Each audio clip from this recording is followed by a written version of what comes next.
Hello and good evening. Tonight's gentle journey takes us to Pennhurst State School, the true horror inside America's asylum. Lower the volume, rest your eyes, and let the past be your lullaby. If this brings you peace, consider liking and subscribing only if it truly helps. And share in the comments where you're joining us from and the hour there. Now, lights down, a soft fan if you have one, and let's begin our walk through history locked in a dark ward at Pennhurst State School. The air hangs heavy with the sour-sweet sting of human waste, the iron breath of old radiators, and the crowded hush of too many people in too little space. A reporter walking here in 1965 called it a living nightmare. He saw grown men and women sitting naked on wooden benches, staring at nothing, waiting to be led back to beds. Nearby, other adults spent their days inside crib-like beds with high bars, rocking as if the room itself were a sea. Some had been left so long with so little, they no longer reached for the world at all. This is not a parable, not a haunted house story told to make your pulse quicken and then fade. It happened in southeastern Pennsylvania, mid-20th century, under a lawful sign that read State School and Hospital. In conversation, and later in legend, it became Pennhurst Asylum. The softer the name, the easier it was to look away. But the bolts, the straps, the files, and the long corridors were real. So were the lives that moved along those corridors, hour by hour, toward meals, toward bedtimes, toward whatever passed for education or treatment that day. Tonight, we will talk about Pennhurst State School and Hospital, and also about the ideas that built it. We will keep close to the timeline and the record, to the numbers and cases and memoranda that survive in archives. And we will keep close to the people whose names still lie there in neat lines. A girl committed at age 9 for inattentiveness. A farm boy with epilepsy no small-town doctor knew how to control. A young man abandoned after a parent died. A child brought in because the family was told there was nowhere else. Pennhurst did not appear like a storm from a clear sky. It was designed in daylight by citizens who called themselves modern. When it opened in 1908, its title, Eastern Pennsylvania State Institution for the Feeble-Minded and Epileptic, announced a new confidence gather, those labeled by diagnosis, set them apart, instruct them in simple routines, keep the rest of society peaceful. Progressive era, reformers, editors, legislators, and physicians nodded together at the plan. The language of the day sounded scientific and kind. It made segregation feel like benevolence. From the road, the campus reassured, 1,400 acres near Spring City spread out like a self-contained village, red brick buildings with proper gables, clipped lawns, and a web of tunnels below to move staff and supplies out of the weather. Seen at a distance, it could be a boarding school or a rural college.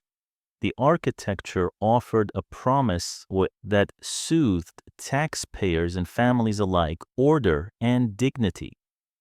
But the ideas that made Pennhurst were not only about care, they were about control. Influential physicians of the period argued that people with intellectual and developmental disabilities should be segregated, sometimes for their protection, often to prevent them from having children. The pseudoscience of eugenics, dressed in white coats and footnotes, murmured that the nation could be improved by limiting who reproduced and by placing the unfit out of sight. Words like defective did not only describe, they sorted, justified, and finally sentenced. Listen to that logic click into place. A superintendent writes untrainable, a magistrate repeats it, a family, anxious and exhausted, signs, a train stop later, a child is measured, weighed, and classified. The form promises a school and hospital. The door closes, the routine begins, labels make locks. For a little while, the veneer held. There were workshops and a farm. There was a band and a choir. Administrators said imbecile children, as the files called them then, could learn basic tasks and perhaps become useful in supervised roles. It sounded orderly to a state worried about poverty and injury and schools at capacity. But the arithmetic was against hope from the start. Funding lagged, admissions surged, staff were too few. The campus began to fill beyond design, and promises buckled under numbers. What matters in this first hour is not to rush into the catalog of horrors, but to understand how the door came to feel reasonable. People did not wake up cruel. They were taught to trust experts and euphemisms and handsome brickwork. Specialized institutions were sold as safety regular meals, medical oversight, patient instruction. Many families believed because belief felt like responsibility in a country with few local supports and little room for error. Here is the paradox at the heart of the place. A building meant to concentrate care can also concentrate neglect when the staffing is thin, the money tight, and the public attention elsewhere. Pennhurst became a sealed world. Some staff were gentle and stubbornly good. Some were brutal. Many were simply overwhelmed. Without sunlight, norms tilt. What is unthinkable outside becomes a policy inside. A restraint for an hour becomes a restraint for a season. An empty day becomes an empty year. All of that is ahead of us. We will enter the 1950s outbreaks and the experiments that treated residents as research material without consent, the daily bleakness of unmanageable ratios and winter drafts, the straps and syringes that became routine. We will step into 1965 when a local newspaper forced the state to look, and into 1968 when television made looking unavoidable. We will sit through a long trial where a federal judge walked those corridors and called what he saw by its name. And we will follow the slow outward flow as residents move to smaller homes where staff know their names and set the table with them. But we begin in the low, humming dark, because the first thing Pennhurst teaches is how language builds rooms. The words we inherit, feeble-minded, retarded, defective, asylum, do not only define, they justify. The camera will come later. The law will come later. First came a vocabulary that told a story in which separation sounded like compassion and control sounded like treatment. If we can hear that vocabulary clearly, we can understand how the benches and the cribs and the empty hours were made possible long before the first key turned. Hold two pictures in your mind. One is the press photograph of opening day in 1908, officials in dark coats, a ribbon, bricks, bright with new mortar. The other is the reporter's notebook from 1965, the smell that would not leave, the benches filled with silent bodies, the crib bars polished smooth by hands and forearms. Between those two pictures stretches the distance we are about to walk together. Lights down, a soft fan, if you have one. We begin. At the turn of the 20th century, the country felt newly engineered. Cities stitched themselves together with streetcars and steel. Statistics became a language that officials spoke with pride. In that confident voice, Pennsylvania announced a bold remedy for human difference. The sign said it plainly, Eastern Pennsylvania State Institution for the Feeble-Minded and Epileptic, 1908. The name was long on purpose. It sounded official, medicinal, precise. It told voters they were buying something modern, and it told families they were doing the responsible thing.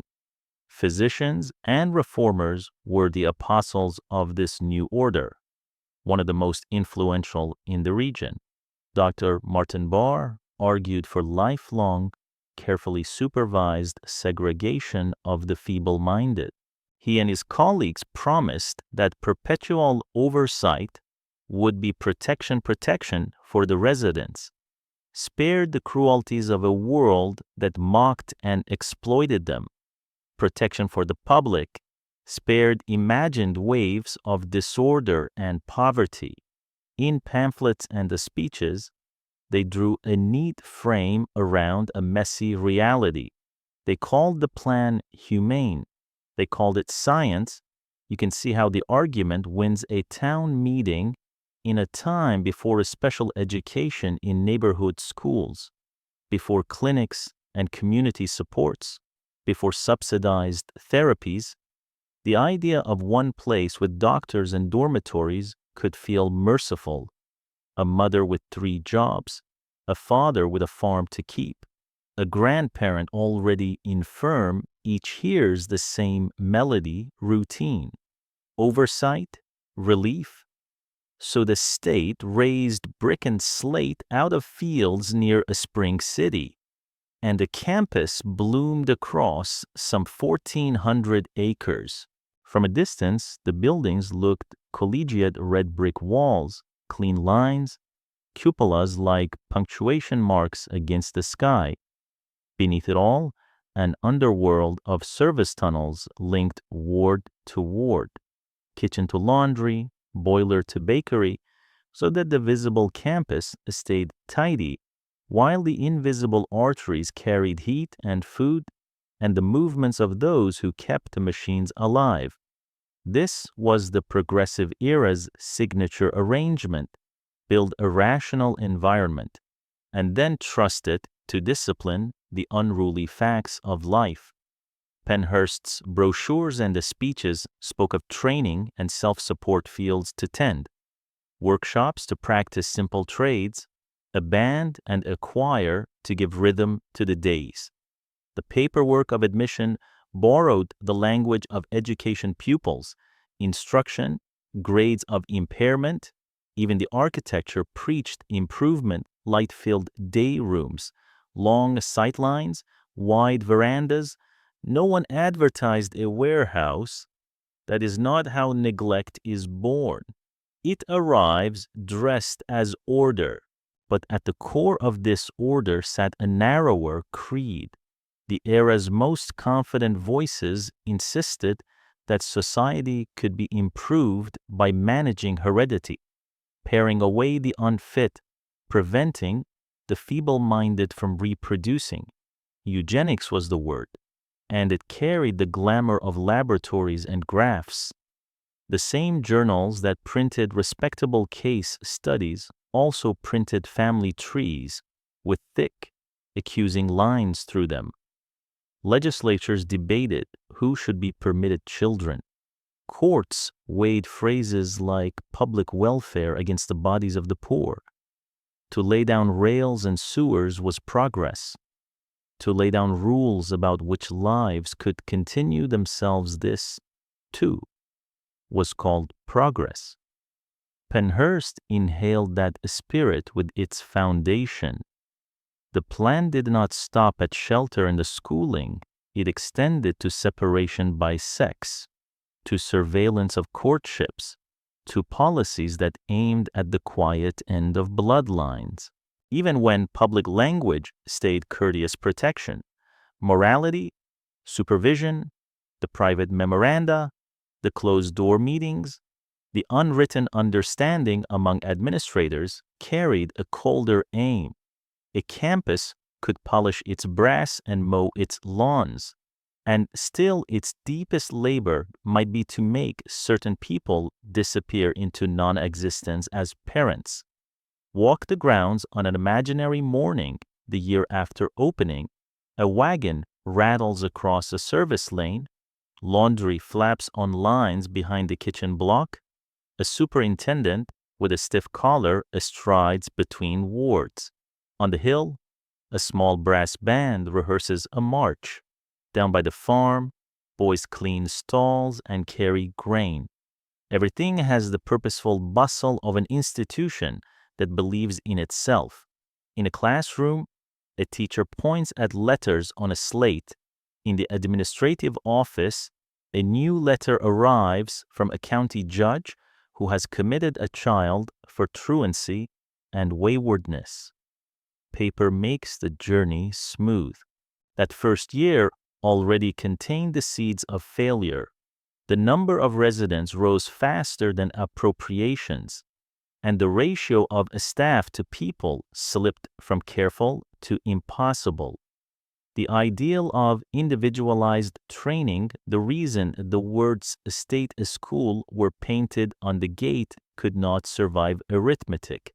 And arithmetic, once it turns, rules everything: the clock, the meal times, the speed at which a bath is given, the number of hands available when two people need help at once. When the daily list becomes the only law, the person in front of you becomes a task. It is in that quiet pivot from person to task that harm begins to feel normal. The larger country reinforced the direction. Across the 1910s and 1920s, national conferences on charities and corrections treated the feeble-minded as a category to be managed.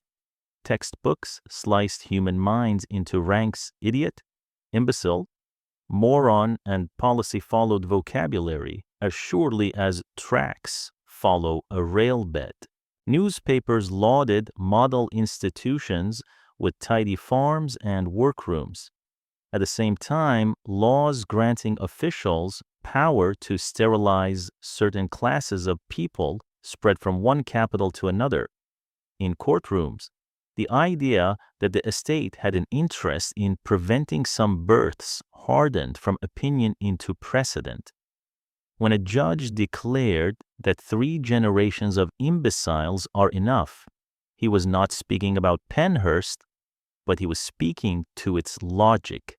Why does this matter to a corridor in Pennsylvania? Because a place is not only the sum of its beds, it is also an intersection of the age's ideas.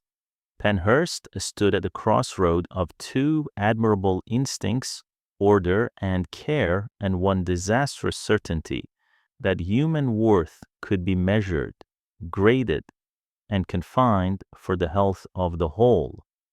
The administrators who signed intake forms believed they were doing their jobs. The families who packed small suitcases believed they were doing right. The error so ordinary, so devastating, was to trust the institution more than the person.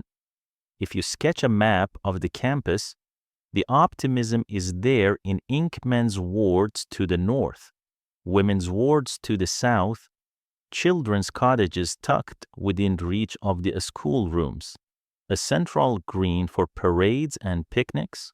Along the service spine, the kitchen and bakery and power plant form a beating heart.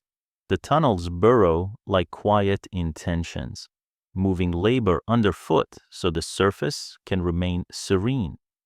That serenity is a message to the world: beyond the fence, all is under control.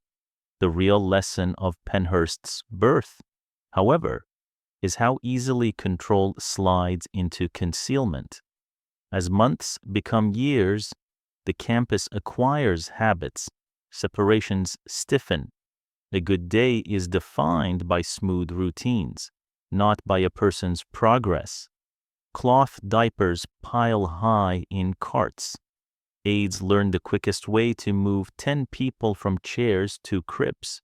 A teacher's chalk stops between letters when a child does not respond fast enough. There's no time for waiting. The public sees the facade, the band on the steps, the superintendent's speech about thrift and discipline, and trusts the image. The image, rewarded, becomes policy. Policy becomes culture. Culture becomes fate. None of this is to deny that tenderness existed within those bricks. It did. There were hands that braided hair gently, voices that sang quietly through night shifts, small rebellions against unkind rules.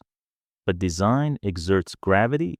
A place built to separate, classify, and contain will always pull hardest toward those ends, especially when money thins and oversight grows sporadic. By the time the gates had clanged through 1,000 admissions, the institution's purpose had settled deep into its foundations like coal dust. So when we return, soon, to the photographs that first startled the public, the benches of naked men, the cribs lined with adults, the shock will make more sense. We will understand that the scene did not erupt from nowhere. It was the long bloom of choices made in bright daylight under banners of progress. The red brick walls that soothed early visitors did not change color when the light inside grew harsh. They simply stood, handsome as ever, while the rooms they enclosed learned to forget what the word school was supposed to mean.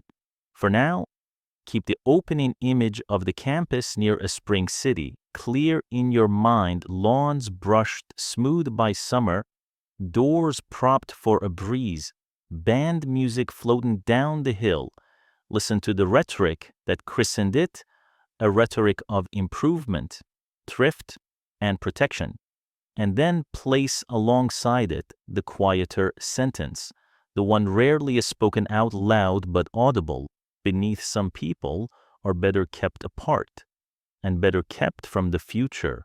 Pennhurst was founded at that intersection. The rest of the story is simply the map unfolding. The mask slipped early, though not all at once. On paper, Pennhurst lived as a school and a hospital, a pair of words that promised light, instruction, and care. The brochures spoke of training rooms and the gentler disciplines, domestic work, gardening, small crafts at benches worn smooth by use. There was a farm to teach routine, a band and a choir to teach breath and timing. Administrators in pressed suits explained to visiting legislators how these pupils, as the records called them, would be guided toward usefulness and, where possible, return to their families with new stability. The language floated like music in the wards. A different rhythm took hold. From the beginning, separation was a doctrine as much as a design. Men here, women there, boys and girls further apart, doors locked and patrolled. Officially, the rules guarded propriety and morals. Unofficially, they guarded a future that policymakers did not want children born to people whom the age had labeled unfit. Eugenic thinking did not operate like a thunderclap. It drifted in like weather, saturating the ordinary. Supervisors filled out forms, noting tendencies, habits, and mental age, and the recommendations that followed: close observation, permanent placement, strict segregation were accepted as hygiene, like washing hands or boiling milk. The wards learned to feel like the end of the line. The world beyond, with its marriages and morning walks and gossiping neighbors, seemed to recede. Sterilization entered by back doors and side notes. There were meetings in which doctors weighed best interests, using phrases that sounded pastoral and reasonable, and there were signatures obtained from families who feared a scandal or who trusted men in white coats more than their own hesitation. Sometimes there was no signature at all, just the assumption that supervision extended to the most intimate corners of a life. Procedures were recorded in tidy script, folded into files that otherwise tallied height and weight and daily conduct. In the ledger, one line looked like any other. In the body, the decision rang for decades. If you stood at the edge of a children's day room in those years, you could see both the aspiration and the failure at once. On one side of the room, a teacher coaxed syllables from a boy with a patient sing-song. On the other, a matron moved quickly, a practiced hand at fastening the straps for a restless child who could not be left to wander. Were those straps for safety? Yes, sometimes that was true, but the definitions drifted, because definitions always drift in places where time is scarce. What is for your own good expands to fill every delay, every short-staffed hour, every moment an aide must choose between two needs and knows that choosing the second will mean losing the first. Families did not picture it this way when they signed the papers. They were often told by physicians calmly, with authority, that a son or daughter would thrive in an environment built just for them. In the 1910s and 1920s, in small towns without speech, therapists, or special classes, in row houses where there was no margin for midnight crises and broken crockery, the promise of a scheduled life under medical care seemed not only persuasive but merciful. A mother whose hands were already chapped from laundry work, a father who left before dawn for the mill or the fields, an aunt who slept in the kitchen on a narrow cot. Each one carried a kind of love that the era's institutions learned to convert into signatures. Pack a bag, 2 changes of clothes, the comb, the little picture, the car or the trolley or the train, a gate that clanged behind. To be fair, and fairness matters, there were seasons when the promised activities did exist. You could find a photograph of the Pennhurst band in smart uniforms, brass shining, their march measured and proud. You could find rosters for the farm hands, a list of chores completed, carrots lifted from soil, the sweet ache that follows real work. There were choirs that sang at Christmas. A child who had never known what it was to be the center of a circle might feel, for a single hour, that he belonged to the pulse of a song. Even that hour matters. People carried it in their chests like a small warmth against the larger cold. But the arithmetic began to break the pact. Designed for a few hundred, the place filled past comfort almost at once. A superintendent who expected to supervise careful training for measured groups of children and adults found himself counting heads like a quartermaster. Beds multiplied, so did the distances between people and the attention they needed. The narrowness of corridors, once sensible, began to feel like a funnel. The tunnels built to hide labor now hid the speed at which institutional life had to move.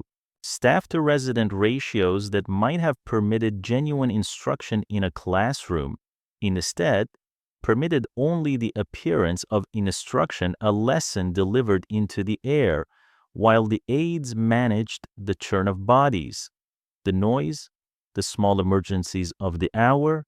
School is a word that depends on time. Without time, it hollows.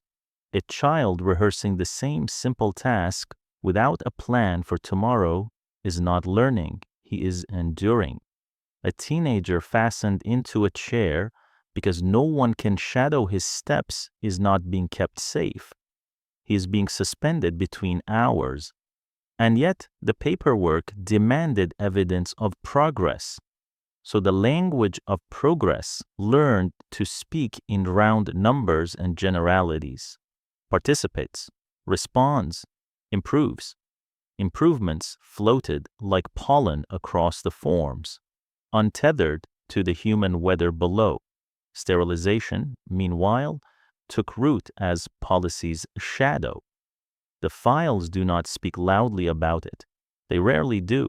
But behind the tidy campus tours, the doctrine of preventing reproduction shaped the day-to-day in more ways than the operating theater. It shaped where one could walk and with whom, which wards faced which doors were locked, and how early. It gave a moral excuse for measures that were convenient, in any case a virtue that cost nothing to assert and everything to those who lived under it. Even kindness under such a system bent around the policy like light around glass. A nurse who smuggled a second roll at dinner still escorted her favorites back to wards that kept their haircuts identical, their clothing indistinguishable, their futures standardized down to the drawer labeled with a number. When did the facade crack for the first time? Not in a single headline, not yet. It cracked in the noticing a county visitor who'd smelled urine in a hallway where the tour never went, a father who watched an attendant rush 3 children at once and understood, without blame and without illusion, that his own child would be one body among many. It cracked in the winter when a boiler hiccuped and a room went cold and there were not enough blankets. In the summer, when a fly settled again and again on the lip of a boy tied to his chair, and no one had a free hand to swat it. These are small indignities, hardly the stuff of scandal sheets, but they are the breath rhythm of a place where the 100 little promises of the word school were overruled by the one iron rule of institution: keep moving, keep order, make do. The campus still looked handsome from the road. That is part of the story. Families could arrive for visiting hours and be swept past rooms freshly mopped, through day spaces arranged like a photograph, along a corridor that smelled of soap and starch. The choir could be summoned, a favored class could recite, parents could carry away the relief that their child lived inside routine and responsibility, and sometimes that was even true. But routine without discretion is a vice. Responsibility without enough hands becomes triage. Triage without enough time becomes what the 1960s reporters would later find bodies arranged to suit a schedule, not a life. Before those reporters came, before the courts, before the words least restrictive environment and habilitation acquired their power, Pennhurst had already become something other than the sign at the gate, not a place of learning, but a place of containment that spoke in the grammar of learning, not a hospital in the sense the public imagined, but a management system that borrowed the hospital's cleanliness where it could and its authority where it had to.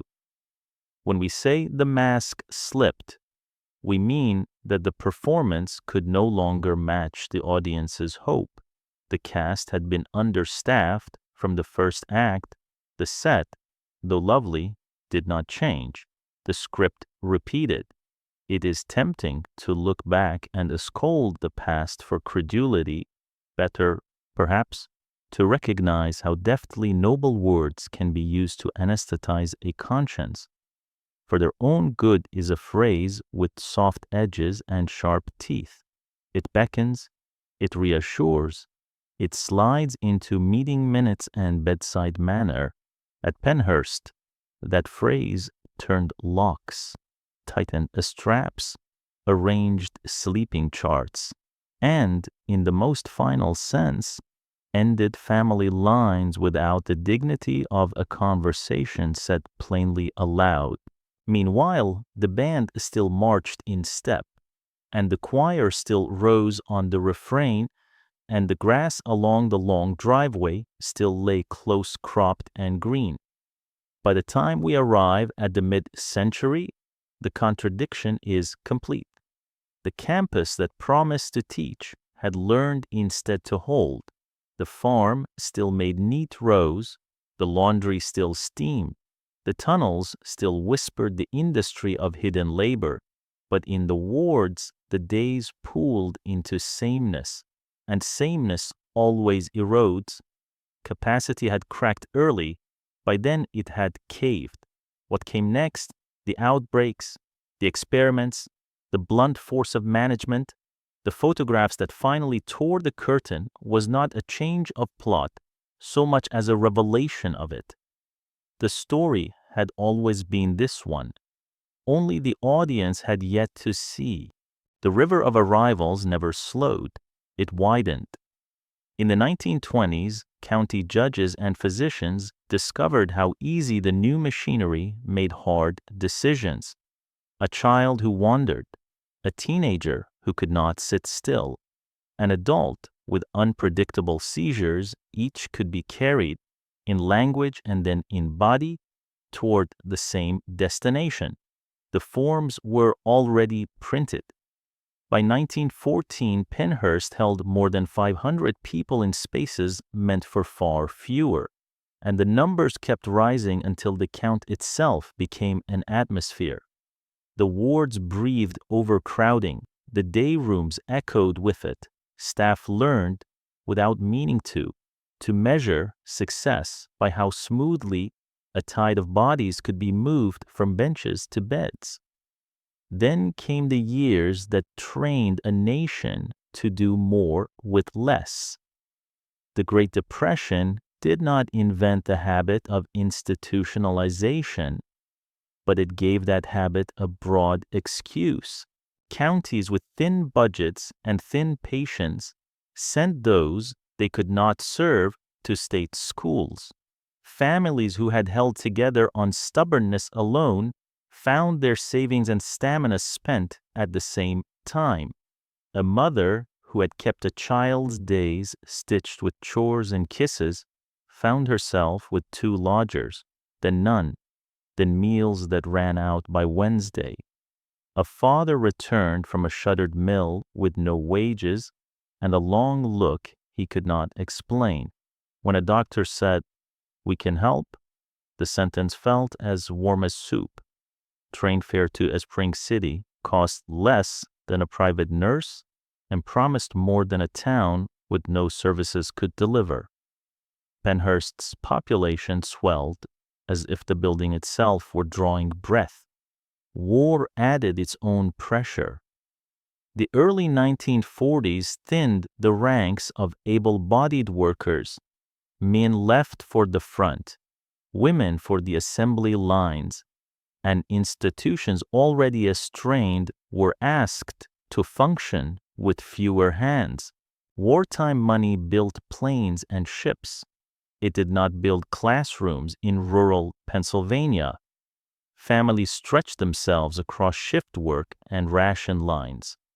For a child whose care could not be scheduled between whistles, the school and hospital sounded, again, like responsibility. Doctors still spoke in the confident grammar of the age. County officials, tested by endless petitions, learned the reflex of referral. There were the speeches about winning the future and speeches about conserving resources. There were far fewer speeches about a boy who needed someone to read the same page to him every night until he smiled. By mid-century, a truth that had been true for years became impossible to ignore. The average stay at Pennhurst was not a season, it was a life. People who arrived as children learned the campus the way other children learned neighborhoods, the corner where the laundry cart stalled. the stair that creaked even under quiet feet, the window that caught the western light. The institution developed a calendar that had nothing to do with harvests or holidays beyond its gates. Birthdays were observed with the institutional exactness of a cake cut into equal squares. The word home shifted from a place with a front step to a bed with a number. Pennhurst's catchment widened as its reputation as a solution hardened. The list of reasons for admission read like a cross-section of the century's anxieties, feeble-mindedness, epilepsy, moral delinquency, psychiatric disturbance, orphanhood, poverty. The vocabulary changed over time, but the funnel did not. A child whose father drank too much. A girl too lively for a classroom without support. A teen who took things that were not his. A boy whose seizures frightened neighbors each could be reclassified, and classification was the ticket. People who were poor were easier to label. People without advocates were easier to move. The state school became not only a place for disability, but a place to put those who did not fit the tightening rhythms of a modern economy. The stigma wrapped everything like weather. Parents feared the talk of neighbors more than the drive to Spring City. A street could be cruel. An institution, at least, spoke in neutral tones. Families were told by doctors, by pastors, by polite officials that institutionalization would heal disorder inside the house. Some made the choice in despair, some in hope, some in the hollow quiet that comes after too many sleepless nights. And once a person entered, leaving required a sophistication most families did not have letters to the right desk, appeasing the right supervisor, proving that a room at home existed, proving that work had been found and could be kept.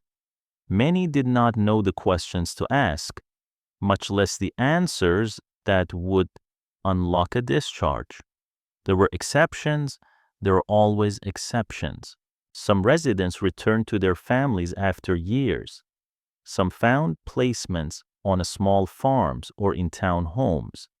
A few had guardians so relentless that their persistence burned holes through red tape. But the rule was inertia.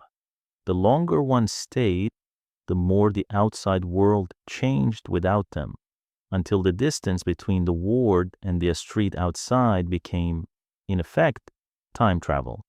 City blocks were replaced by highways, schoolhouses by bigger schools, neighbors by strangers. Even when a bed opened in the community, the newness of everything could feel like wind in the face. By 1954, the census at Pennhurst had reached approximately 3,550, a number so large that it reads like an institution trying to become a county. In the 1960s, admissions peaked well past 4,000. A place built to train and treat had become a city of dependence, powered by laundry steam and meal carts and the rapid routines of too few attendants. Funding never matched the bodies.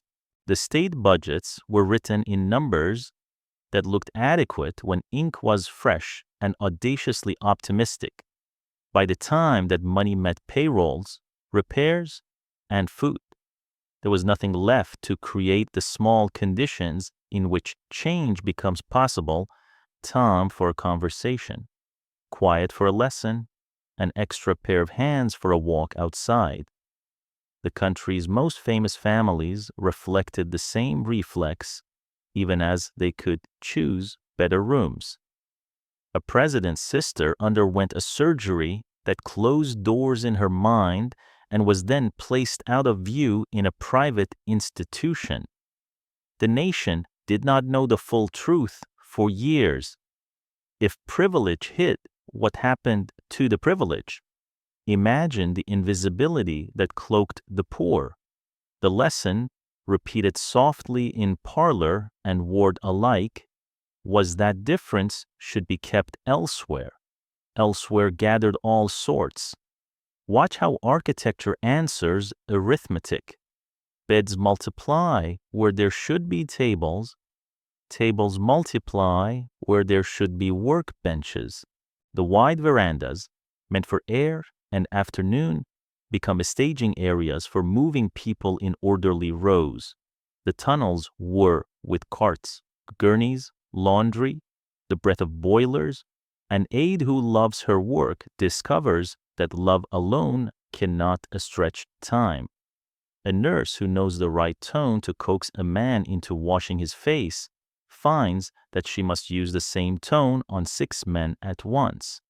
What begins as care becomes management. What begins as management becomes custody. When the census swells, language suffers. Diagnoses thicken into identities. Trainable and untrainable harden into destinies because there are not enough hands to prove the categories wrong. Clothing becomes interchangeable. Haircuts, identical. Personal objects, lost to the gravity of common storage.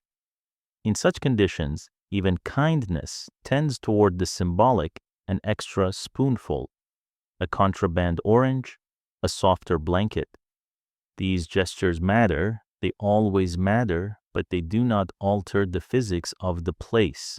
A person who might thrive with a small team and a quiet room is instead placed in the current and told to float. The closed world closed further. Inspectors' visits could be managed, tours could be arranged, troublesome rooms could be refreshed, and troublesome residents moved before the door opened. The public saw what it was meant to see: brickwork, bandstands, the good order of an institution that gave taxpayers the comfort of visible thrift. Behind the curated paths, the institution matured into what the mid-century would eventually admit it had become: a warehouse. The pretense of cure sloughed away and left schedules. Schedules, when they become a world, are both merciful and merciless. They keep chaos at bay by erasing the person who will not keep pace. Numbers are not the whole story. They are the floor. On that floor, daily life arranged itself in the only way it could when one attendant faced 40 people, the loudest needs first, then the urgent, then the rest. If you were quiet, if you were compliant, if you needed help but did not cry out, your turn might never come. Staff learned to armor their hearts to survive the arithmetic. Families on visiting days learned to look for hope in small indicators: a clean shirt, a pair of shoes with laces, a smile that reached the eyes. These signs, when they appeared, shone like coins at the bottom of a fountain. And yet, in houses within a trolley's ride, the world was shifting in ways that would eventually pry the doors open slowly, fitfully, but open. Parents began to organize. Volunteers arrived from churches and campuses, and later, among those objecting to war, a handful of doctors and nurses whispered that the institution was not failing because residents were impossible, but because the task assigned to one place was impossible to begin with. They were not yet a movement, they were a murmur. Before that murmur could swell, the sealed logic of the place produced its earliest public crack. In November 1952, a 29-year-old resident died, and the explanation on paper failed to explain the bruises on his body. A family, grieving and incredulous, refused the crypt they were handed. For a moment, the insulated corridors of Pennhurst were forced to answer to a wider authority. How the institution flinched and how the estate deflected belonged to the next chapter. For now, let the image settle a body returned, a mother's eye catching what the certificate did not name, and behind her, the full weight of a system that had learned to keep its answers brief. The first public crack did not look like a headline, not at the start. It looked like a mother and father standing over a returned body and knowing, at once, that the story on paper did not match the story written on skin. In November 1952, a 29-year-old resident named Robert Beers died inside Pennhurst. The official line heart attack sat as flat as a stamped form, but when the family prepared him for burial, they found bruises and cuts scattered like dark punctuation across his chest and limbs. Whatever had taken his breath had also taken time to mark him. The room seemed to tilt. The words on the certificate failed to catch. Grief will accept silence, but it will not tolerate insult. The Beers family refused to accept a cause that asked them not to see what they could see. They asked questions. They asked again. They pushed those questions past the campus gate, up the county line, and onto a desk with a federal seal. It was highly unusual in that era for the federal government to peer into the workings of a state institution.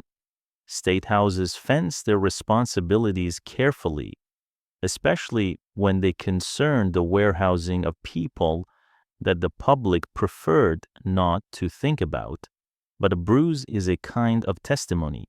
The case attracted an FBI inquiry on suspicion of civil rights violations, words that, in 1952, were gathering new force but had not yet reached the crests they would in the decade to come. Inside the institution, the reflex was the same one the place had honed for years: circle the wagons, consult the files, lean on the authority of routine. A heart attack leaves few witnesses. A paper trail can be engineered to look conscientious.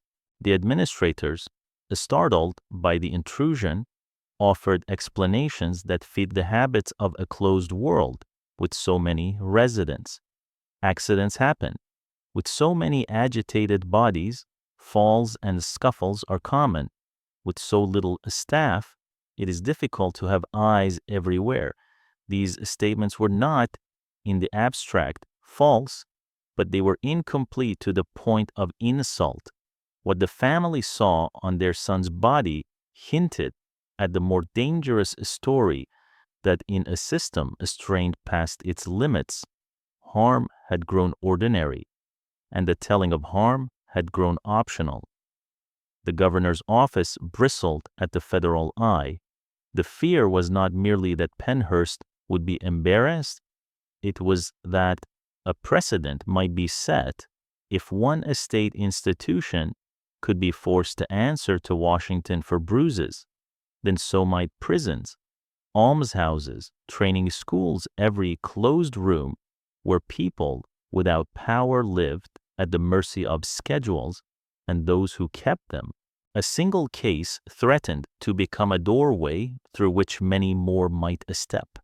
So the pressure was applied to keep the door shut. The inquiry ebbed, the record closed with the modest, stubborn phrase that ends so many institutional stories no one held accountable. But the air changed anyway. Those who worked behind the brick walls heard, if only faintly, that the world outside had felt the heat of this death.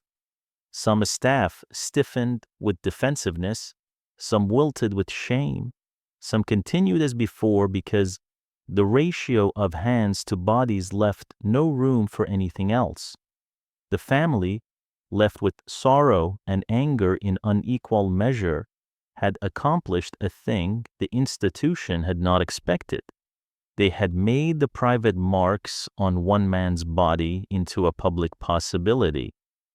Even if the state tucked away the consequences, A seed had been planted. The closed world, for a moment, had leaked. To understand why the case struck nerves high and low, you have to see how the institution had trained everyone, including itself, to believe in its own invulnerability. A death certificate is a smooth instrument. It reduces an ending into a line, a code, a signature. A coroner's report can become an instrument of mercy or concealment depending on who reads it, who signs it, who insists on second looks.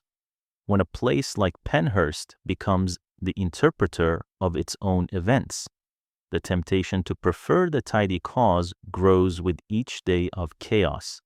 Heart attack required no witnesses, no interviews, no time. Assault demanded all three, and none were abundant. There's also the matter of race, the way it moves like a current beneath the paperwork. Robert Beers was a black man in the early 1950s, confined in a state institution in a northern state that congratulated itself on not being the South.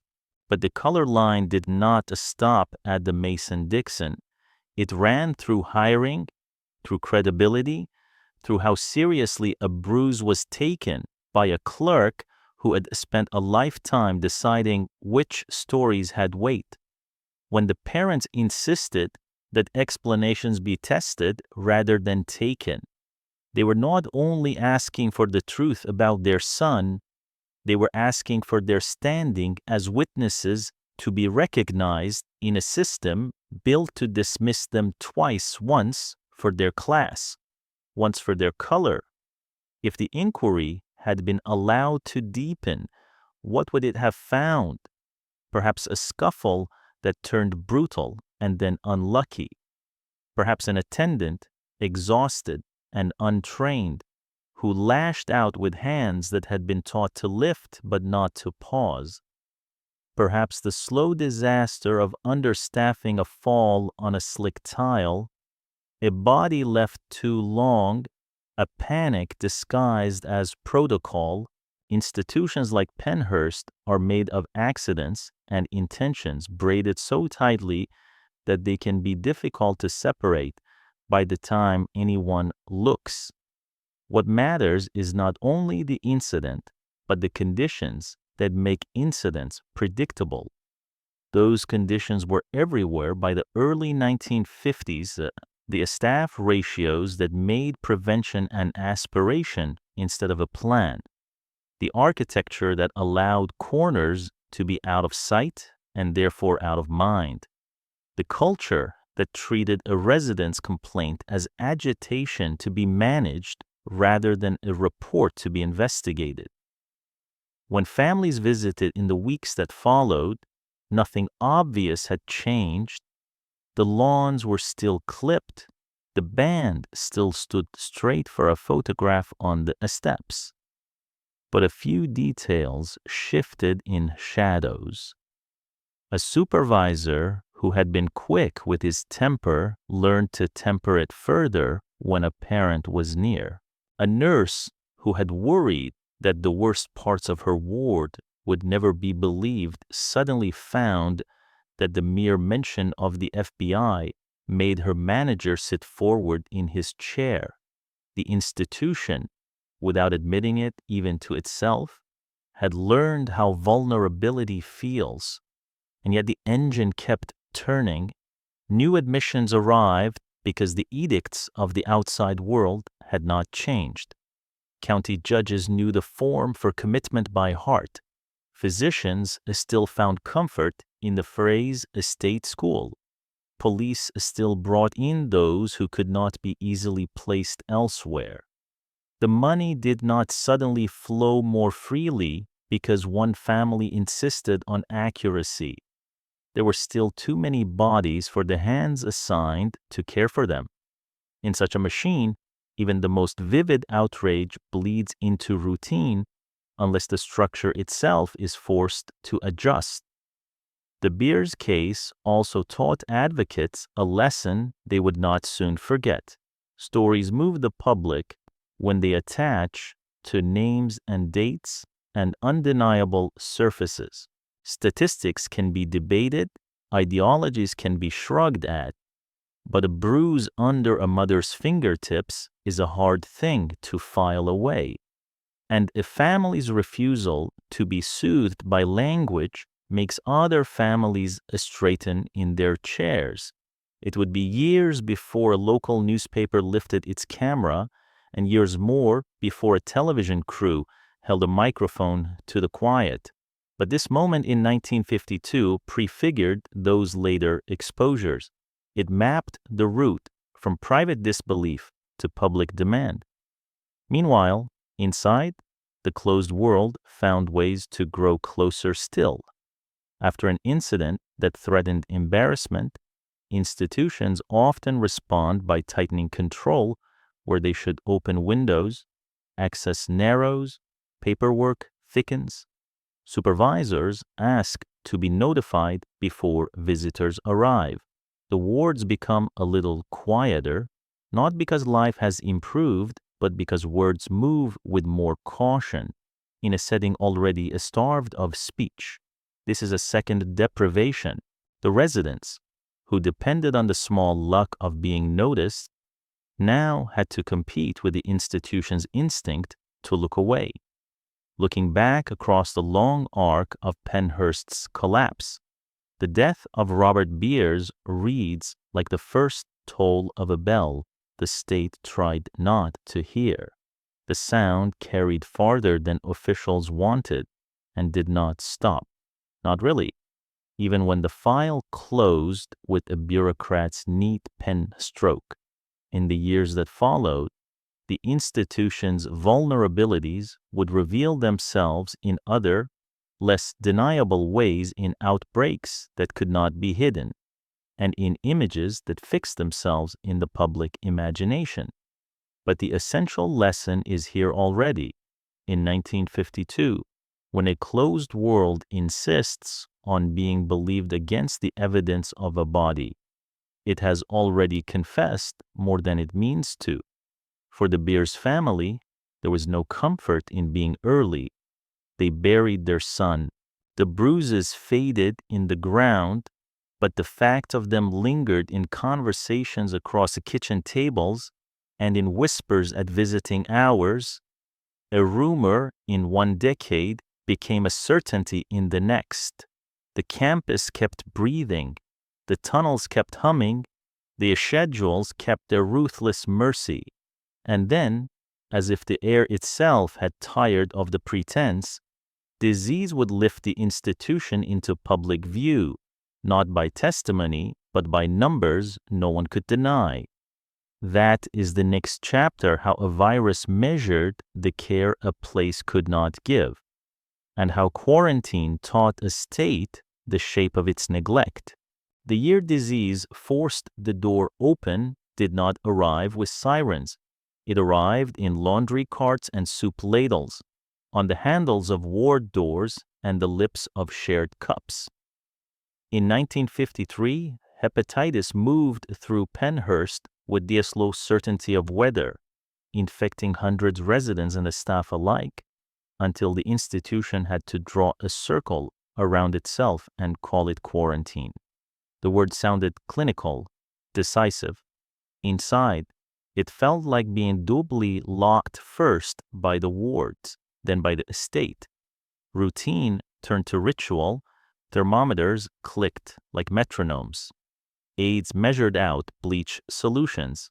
The halls took on that thin, sharp smell of a place trying to cleanse itself faster than a virus could travel. There were signs in the kitchens, new rules for the dishwashing station, a sternness at the door to every ward. But containment is a theory. Life is practice. A spoon slipped. A hand steadied a shoulder. Someone forgot a rule in the rush. Someone did not know the rule because no one had time to explain it twice. And the virus simply did what viruses do. One case became 4, 4 became 40, The count climbed until it was no longer a count but a mood. You could see the illness in color, skin and eyes shaded toward yellow. Men who had spent years idle became suddenly too tired even to rock. Children lay quieter, not from restraint, but from a fatigue as heavy as winter. Nurses learned the weight of certain fevers and the different slackness of certain limbs. The laundry ran hotter. The night shift had a new sound, the soft cough of someone trying not to wake bedmates. The slow rattle of a cart ferrying chamber pots because the plumbing could not keep pace. The quarantine lasted months, and in those months, the institution revealed itself in the language of public health exposure, incubation, carrier. The vocabulary was new. The neglect was not. A place already stretched thin had no margin left for a crisis that demanded more hands. Staff caught the virus and disappeared from schedules. Others doubled back-to-back shifts, their faces going gray at the edges. New attendants arrived from agencies with the instructions half learned and the building's logic still foreign to them. The arithmetic that had always governed the ward's aid to residents, minutes to tasks, became harsher. The calculus of who was seen and who was not grew even more unforgiving. Quarantine, in theory, isolates a virus. At Pennhurst, it isolated the truth that there had never been enough care to begin with. It is one measure of how little the public knew that the outbreak, even at that scale, did not immediately become a scandal. Disease can be blamed on chance. Administrators can talk about bad luck, about how hepatitis is clever and invisible. And some of that is true.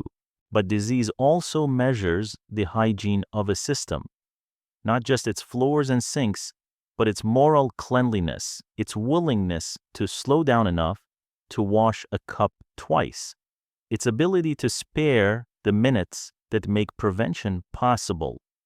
In those months, the virus mapped a building that had learned to call haste care. By the time the quarantine lifted, the stain it left was not only medical, it was ethical. There was another stain, harder to see, because it lay in the notebooks and refrigerators of the institution's medical wing. Across the 1940s and 1950s, before, during, and after the outbreak, doctors at Pennhurst and affiliated researchers treated the campus as a laboratory, not only in the informal way that all institutions experiment with routines, but in the formal way of syringes and trials.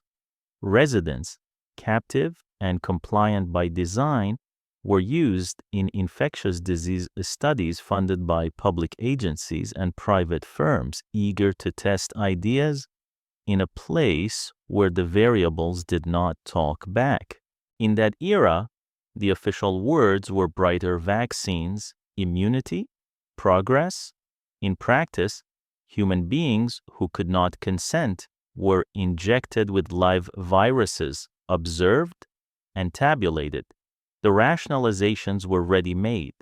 These were populations at risk. Researchers told themselves, better to learn here and protect many out there. The residents, it was said, benefited from the attention of doctors. They received monitoring that poverty and neglect had previously denied them. In the language of the time, the word subject slid too easily into object.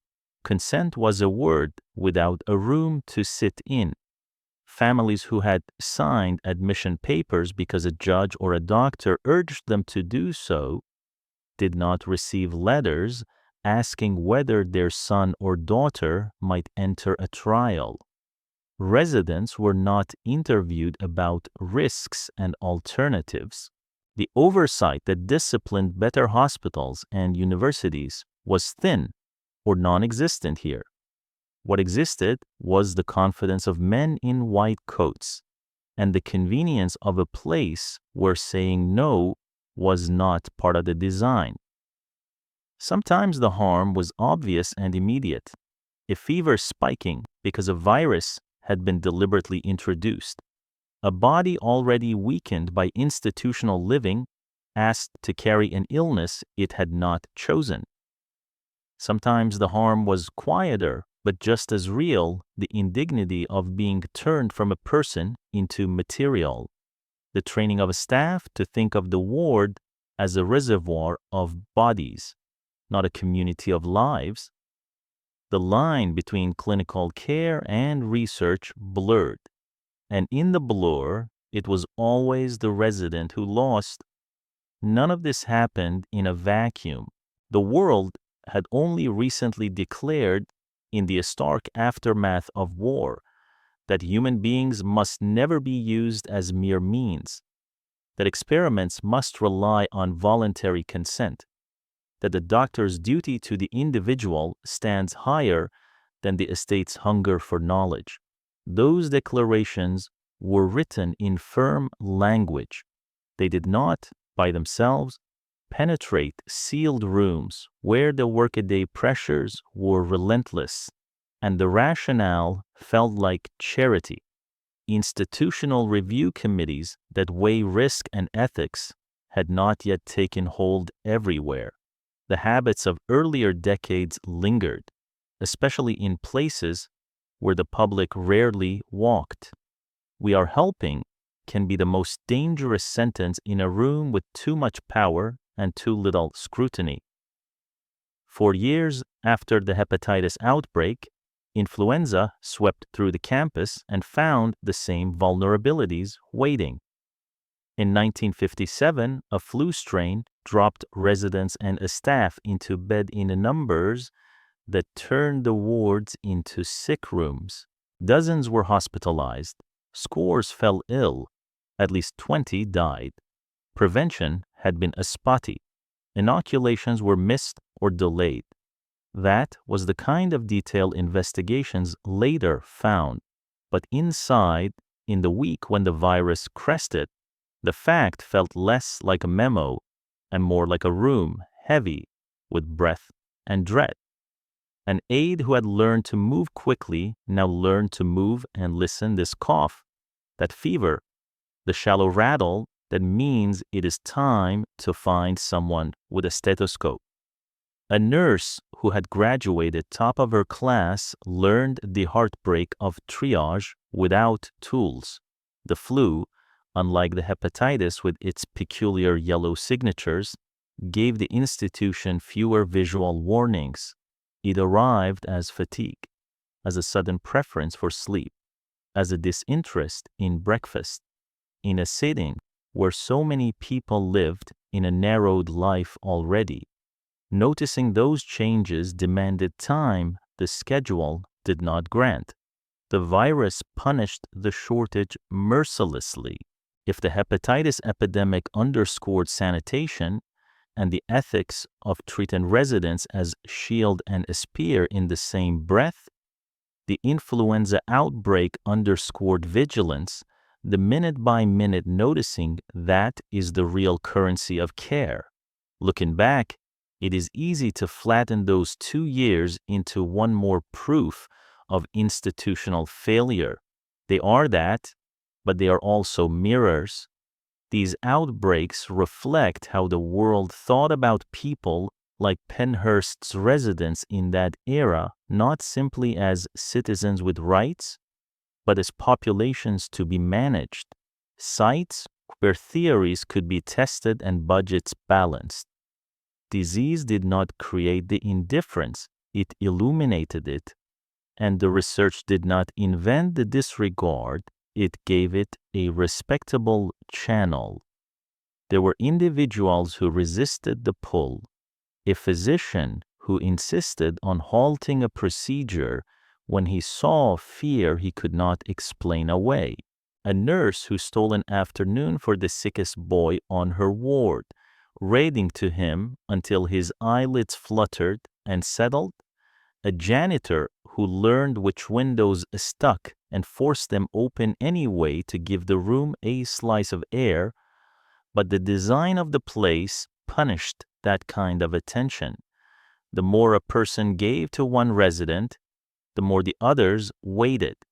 The more the staff watched for subtle changes, the more the schedule fell behind. In that economy, compassion costs, and the invoice always comes due. When the quarantines ended, the memory of them clung to the walls. It lived in the way a staff hesitated at door frames, in the way a supervisor frowned at a tray that had not been fully cleared, in the way residents watched carts with an animal wariness, having learned that a cart often meant that something bad was moving through the building. Officially, the institution returned to normal. Unofficially, the wards carried an understanding that normal was where the danger lived. Outside, few knew the details. There was no nightly news segment yet to compress the months into minutes.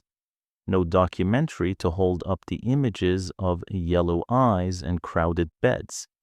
But the ledger kept its numbers, and the nurses kept their memories, and the administrators kept their reasons.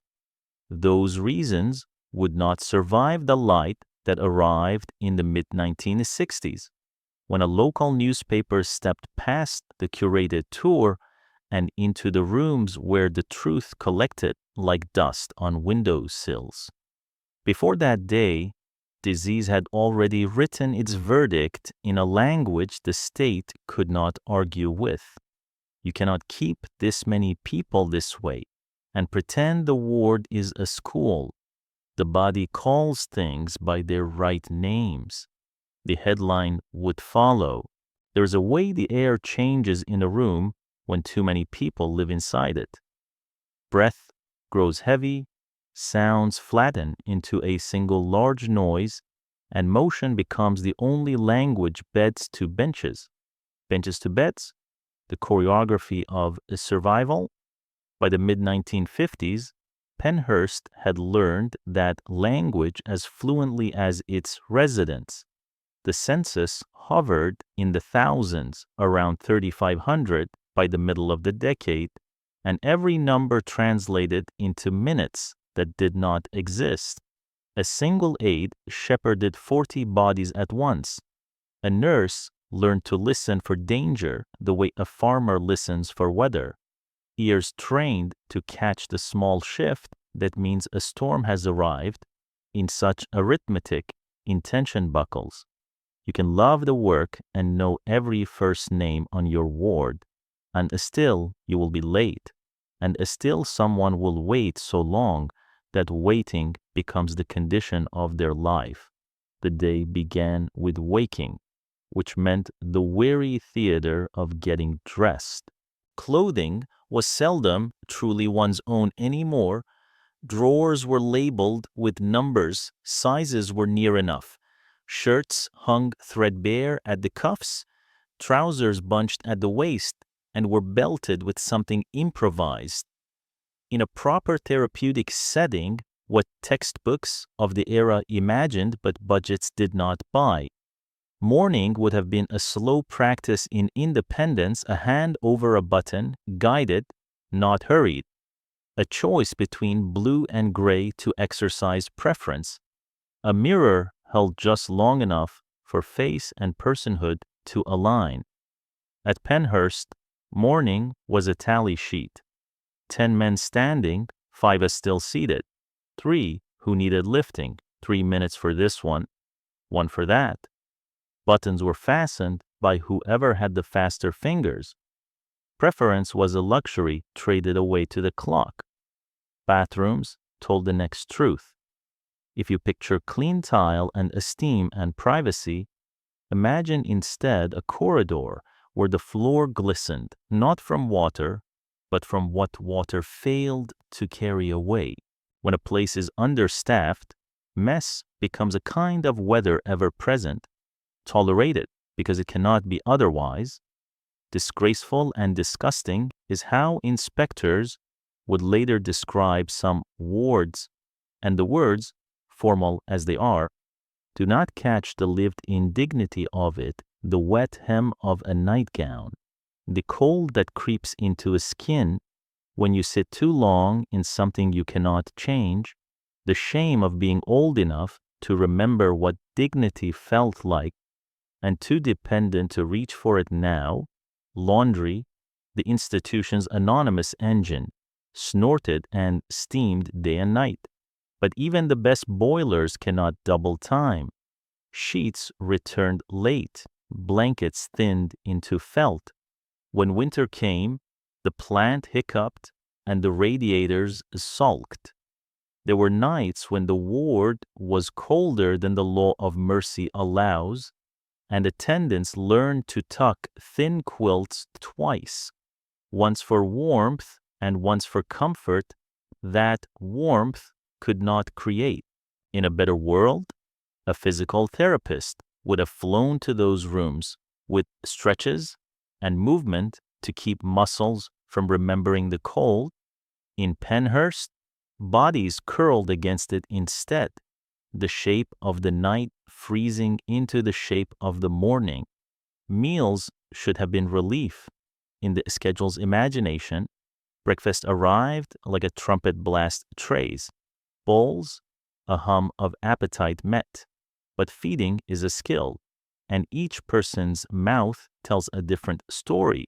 Who needs thickened liquid? Who must slow down or choke? Who will not lift a spoon without encouragement and a small joke? When one aide manages a whole table, food becomes fuel more than care. Purees, once meant as kindness, slopped into mouths, become humiliation. Those who could not feed themselves sometimes ate last or not quite enough. Those who could were hurried, the room vibrating with the pressure of the next task. The kitchen did what it could, big pots, an army of plates, but the failure was not taste. It was time.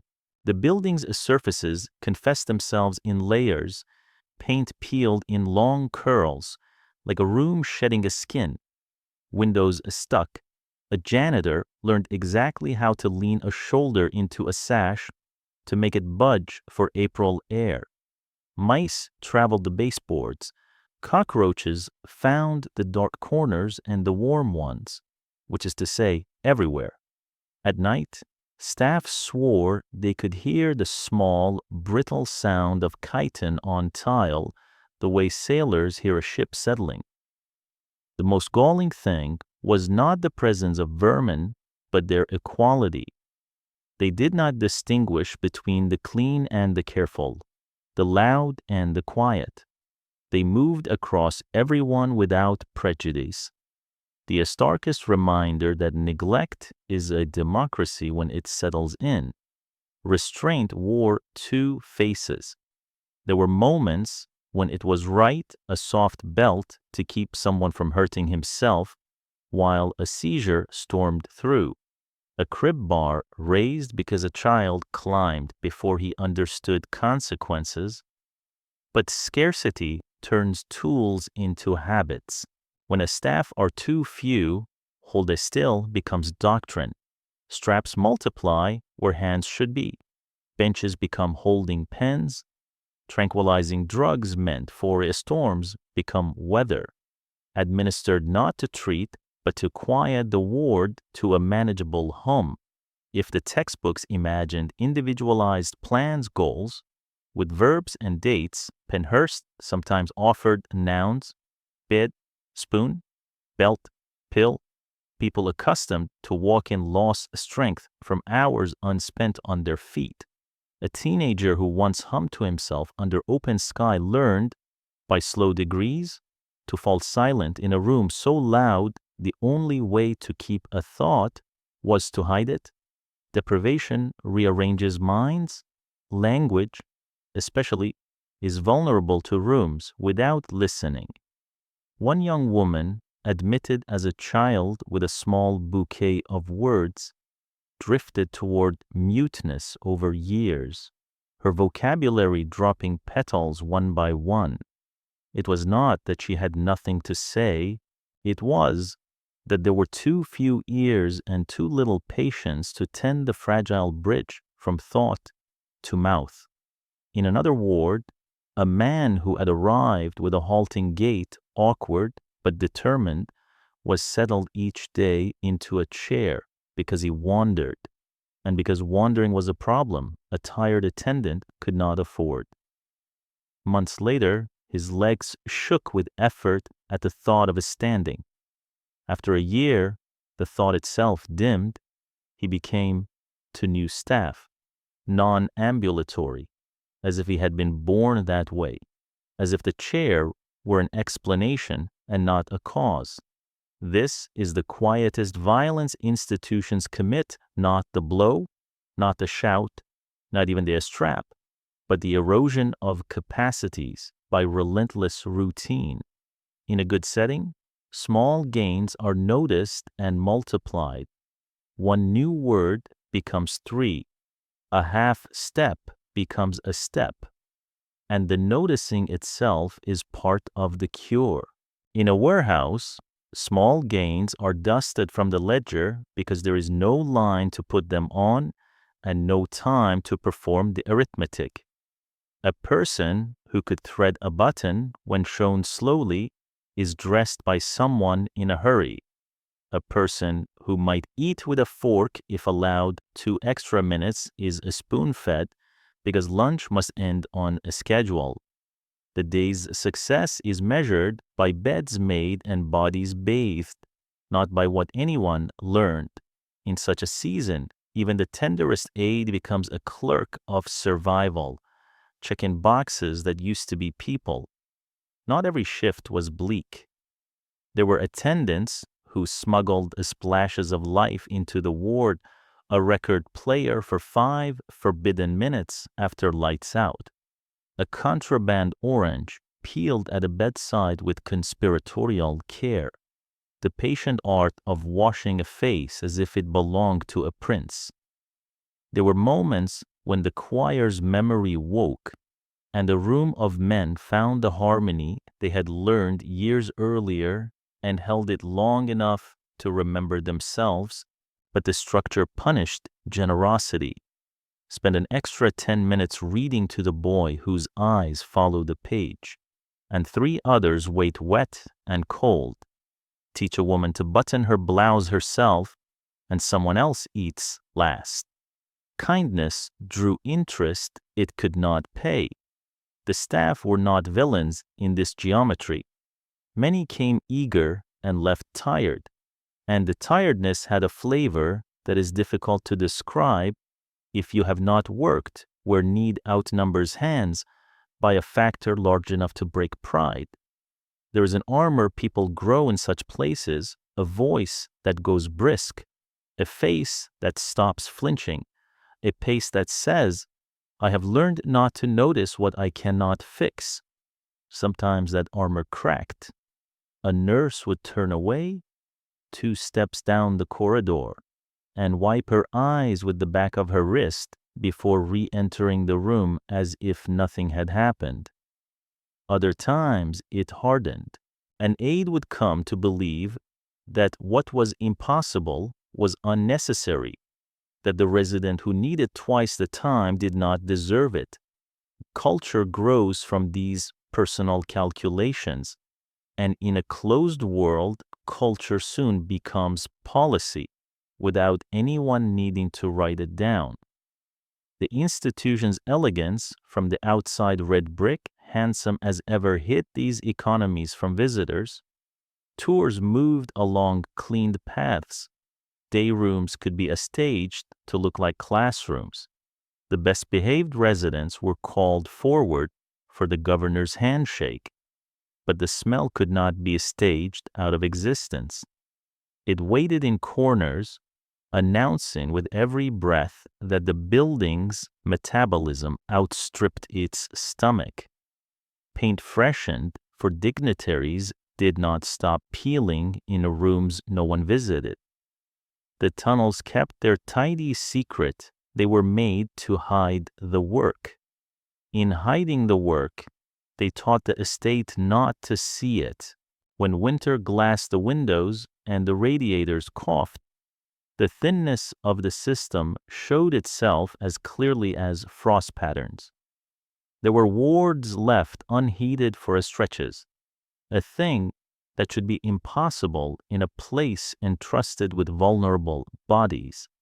Residents shivered under quilts that had long ago given up warmth for weight. Staff rotated warm water bottles as if tending sleepers in a drafty train car. The official logbooks called it a temporary outage. The residents' bones called it by its true name, cold. Visitors noticed small things on visiting days and made them large after the drive home. A father who worked with his hands saw, at a glance, that his son's fingernails were clean only on the surface. Underneath lay the gray of neglect. A mother picked up her daughter's cardigan and realized the smell would not leave. Even after 2 washes, they complained. And sometimes their complaints made a room brighter for a week or a month. But the institution had learned first aid for criticism. Move people, mop, post a new sign, remind the staff to smile. The engine, by now, was older and louder than any single rebuke. By the early 1960s, the phrases the public would soon read filth, overcrowding, inadequate care were already true in the mouths of those who lived them. The question was not whether conditions were bad. It was how to make the seeing contagious. Disease had measured the failure in one language. The daily grind measured it in another. The loss of skills that should have grown. The quiet that replaced voices. The stiffness where walking should have lived. The smell that had become a second weather. When the journalist finally stepped through the curated corridor and into the rooms that tours avoided, he did not invent a shock. He verified it. The camera would show the world what the wards had been saying for years, in a voice too tired to carry very far. There is a point in any under-resourced institution where tools quietly become furniture. A belt meant for a single crisis hangs permanently from a bed frame. A strap meant to steady a wrist becomes a daily cuff. A dose meant to weather a storm becomes morning and evening weather, dispensed with the steadiness of sunrise and sunset. By the late 1950s at Pennhurst, restraint, physical and chemical, had ceased to be exceptional. It was how the building kept time. On the day room's edges, you could see the hardware that ran the place as surely as the boilers did. Leather cuffs, soft from handling, canvas ties, buckles polished by fingers that had learned their work too well. Benches were not just benches. They were places to fix bodies in rows. Beds were not just beds. They were anchor points. Cribs originally for children were fitted with lids or raised bars, and when the census overflowed, grown men lay in them, their knees bent and bodies learning the cramped geometry of a space that called itself protective. If someone protested, the protest became a symptom. If someone thrashed, the thrashing became proof. Restraint is not, in itself, a sin. There are moments when a strap is a kindness, a seizure crests, and a belt keeps a skull from a striking iron. A man in the heat of a hallucination is held from the window, but a scarcity blurs those moments into policy, with one attendant for 40 bodies. Keep everyone safe translates to keep everyone still. The soft belt used for an hour becomes the belt used for a season. A label tends to wander. Agitated at night becomes a sentence. And because the paperwork must always make the practice look planned, Plans are written to match what the day can manage, restraints as needed. Chemical assist, PRN. The forms are as tidy as the room is not. Chemistry offered an easier stillness. In the decade when the first mass-market antipsychotics moved from teaching hospitals into state wards, the promise was grant a pill to calm storms that had once been weathered with fists and isolation. In the best hands, that promise was real. In places like Pennhurst, where hours outnumbered staff and crises could not be anticipated, the pill slid into a new role. It synchronized the ward. Barbiturates softened edges. Newer tranquilizers flattened energy into something manageable. Side effects, tremor, heaviness. The mask of a face that does not answer a smile were treated as acceptable collateral for a quiet shift. The dose chart, watched with the rigor the schedule allowed, did not record the small human arithmetic beneath the resident who needed coaxing at breakfast now slept through it. The man who once paced and hummed now stared. His song banked like a fire starved of air. You could tell when a ward had been chemically gentled.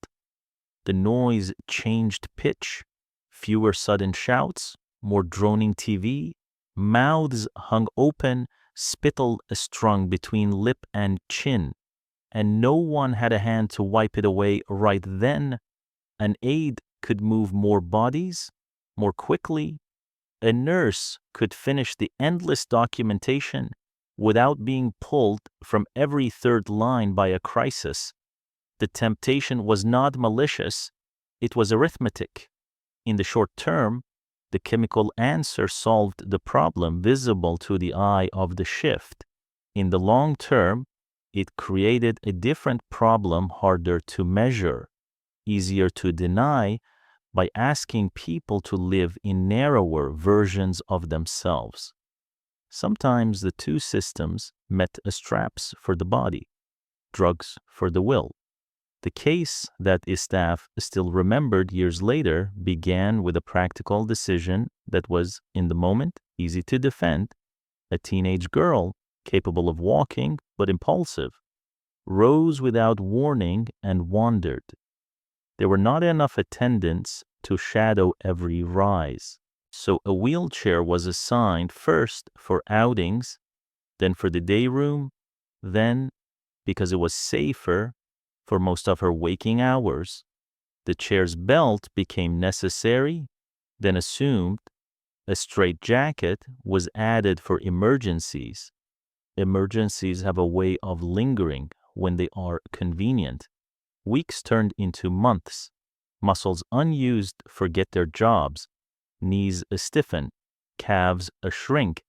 Ankles lose their conversation with the floor. After years, the chart told a new truth that sounded like an old one, non-ambulatory. Anyone reading backward through the file could be forgiven for believing she had arrived that way. The chair had rewritten her. There's a word institutions use when they mean punishment, but cannot say it management. In Pennhurst's files, it appears beside behaviors that frightened or injured biting most of all. Biting is the language of someone out of other words. It is also dangerous in a crowded ward. The ethical response is therapy, teach safer ways to express distress, offer guards, redesign routines. The expedient response is to remove teeth. At Pennhurst, dental extraction became the practice for habitual biters. Sometimes there was Novocaine, sometimes there was not. The record would call it treatment and move on. The resident's mouth would carry the truth to every meal. Chewing changed to gumming, foods narrowed, shame gathered. The ward quieted, not because anyone had been heard, but because a voice had been taken. If you stood at a nurse's station and watched the day's work with the best possible sympathy, You could see how good reasons stack until they form bad practice. A man hurts himself, restrain him so he will not bleed. 10 others need you at once, keep him restrained while you go. He calms under a sedative. Note the dose, plan to repeat. A girl bites, the bite breaks skin. A doctor says, we cannot risk hepatitis again. The phrase last resort floats in the room and then fades. Tomorrow arrives with the same math. Over weeks, the last resort moves forward until it stands where first principles should be. Training, when it came, was thin and spoke the language of checklists. Least restrictive alternative would become a legal phrase later. On these wards, the least restrictive alternative was often whatever an exhausted aide could do with the least likelihood of chaos.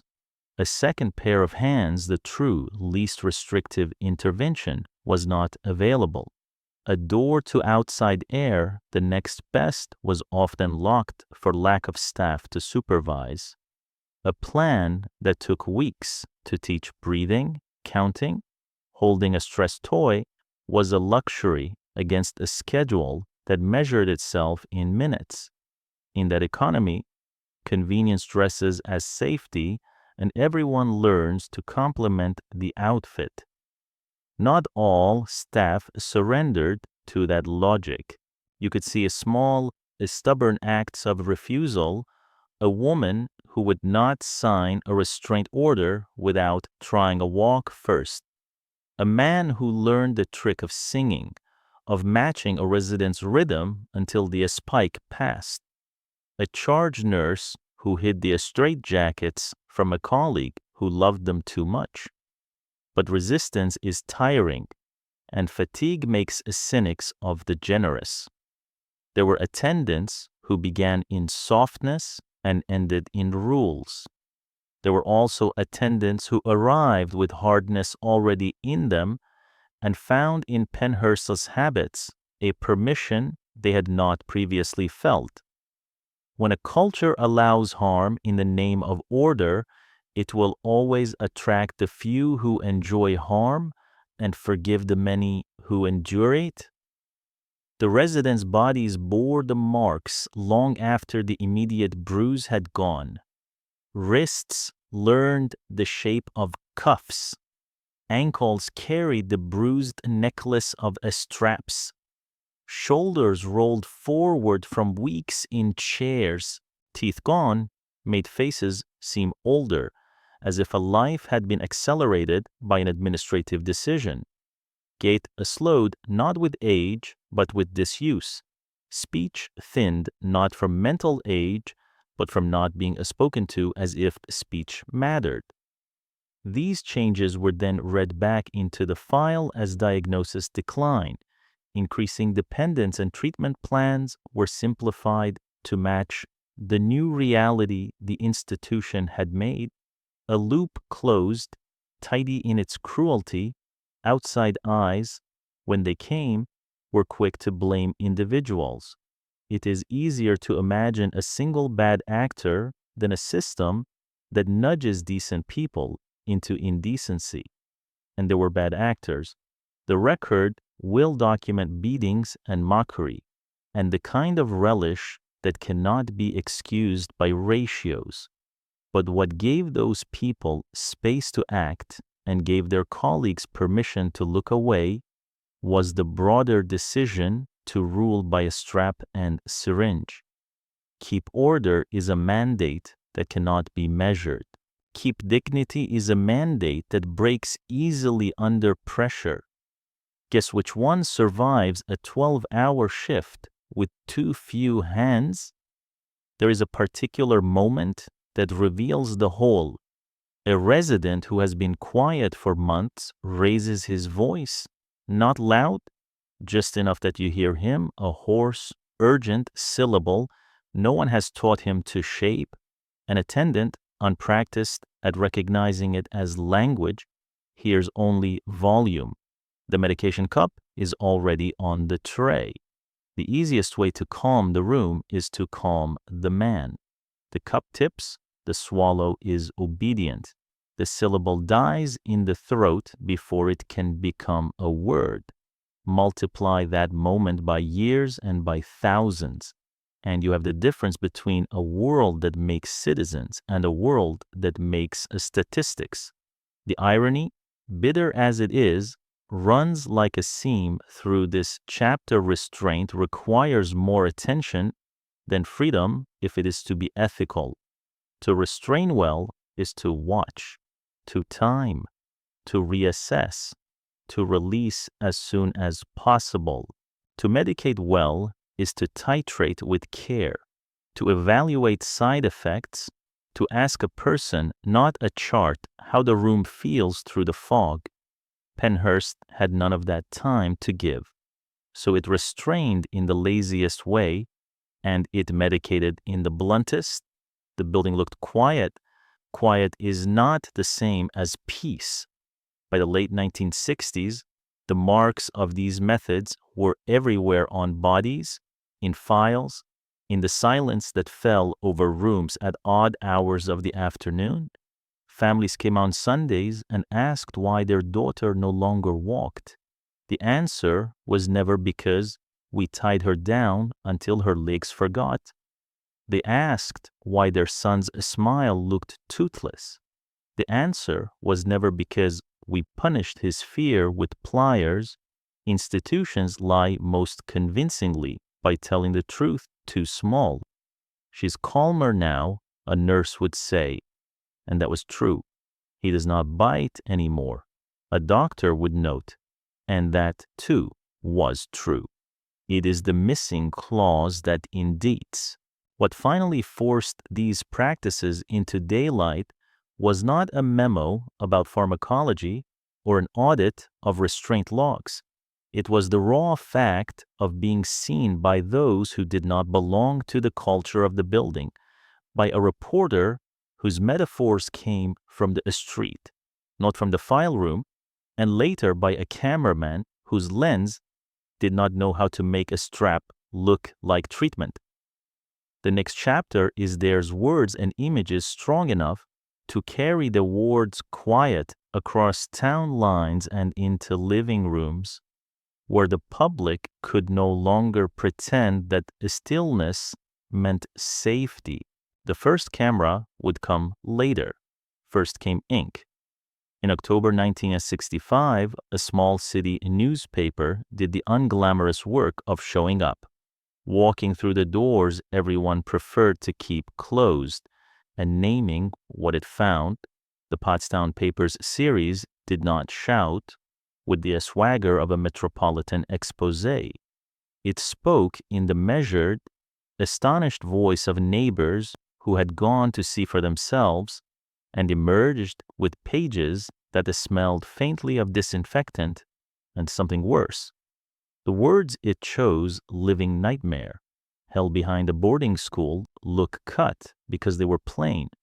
The photographs cut because they were careful men with identical buzz cuts sitting naked on benches in a barren day room, grown men lying in crypts whose bars made their age look like an error, a caption that did not flinch from the detail the nose cannot forget, the putrid odor that thickened the air, and the chorus of screams and moans. Pennhurst had spent decades perfecting a public face. A tour could be managed, the choir could be summoned, a ward could be scrubbed to a dull shine and used as a backdrop for a handshake. The paper did not take the curated path. Its reporter lingered where the tour hustled people along. He waited long enough for the wet to seep back into a freshly mopped floor, for the noise to swell from manageable hum into the heavy sound that too many bodies make in too little space. What he wrote was not new to the people who lived and worked there. To the town, it was new enough to feel like betrayal, new enough to feel like a waking.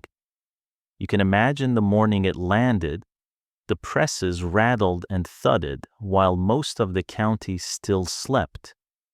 Bundles dropped to stoops. Breakfast tables filled with the old habit of local news school scores. Weather, a church supper, and then the photographs, a stopped coffee halfway to mouths. It is one thing to hear murmurs about conditions. It is another to see a room where men sit without clothes because laundry always arrives late and dignity arrives not at all. Letters began to arrive at the newsroom, not in a torrent yet, but as steady as rain that decides a day. Some were indignant at the paper, how dare you expose people to humiliation? More asked, embarrassed by their own ignorance, how could this be here? The series did not aim only at Pennhurst's administrators, though they were described without euphemism. Its editorials aimed outward, to the cheap comfort of taxpayers and the convenience of voters who like the arithmetic of tight budgets so long as the unseen bear the cost. It scolded a public that tossed the word feeble-minded the way a person tosses a coat over a chair casually, as if the thing beneath will be fine without air. It named Harrisburg's habit of appropriations that looked tidy on paper and mean in practice. It said bluntly that if the state wanted something better than a warehouse, it would have to pay for it and send enough hands to make the word school honest again. If outrage has a strategy, the paper found it. The newsroom printed a special run of the entire series on broadsheets and mailed them to every member of the Pennsylvania legislature. Picture the envelopes stacked like pale bricks, addressed in the narrow hand of a clerk who sensed, with each new address, that knowledge produces responsibility, and responsibility produces discomfort. The packages landed on desks in offices where the word constituent usually meant road repairs and ribbon cuttings. This mail spoke a different language. It brought the odor and the benches into rooms that smelled of coffee and carbon paper. One could excuse a county for not knowing. The legislature could not excuse itself after holding the evidence in its hands. Politicians are often better at visiting than at seeing. Still, a delegation came. They walked through halls still smelling of the last-minute scrub, heard explanations offered in voices that had found these explanations so often they sounded like prayer. Administrators spoke of budgets and the staffing ratios as if the right denominator could soften the truth in the numerators. Attendants lowered their eyes, then lifted them when a resident called a name, because habit is stronger than fear, even on a day when outsiders' shoes clicked down the corridor. The visitors nodded their solemn nods, the ones that say, "We grasp the seriousness," and also, "We will soon be back in rooms where our power is more comfortable." And yet, for a moment, the machinery moved. Within weeks, Harrisburg approved emergency money, an appropriation that sounded large in 1966 currency and was meant to be proof that shame can open purses. $1 million cannot teach a person to walk again after a year in a strap, but it can hire some hands, mend roofs, unclog pipes, order blankets that warm rather than merely weigh. The state assembled a blue ribbon panel, the phrase of choice when a government wishes to show commitment without yet knowing what it will commit to. There were promises to transfer several hundred of the most fragile residents to other facilities, to thin the census enough that a day might contain more than management. Policy followed photography.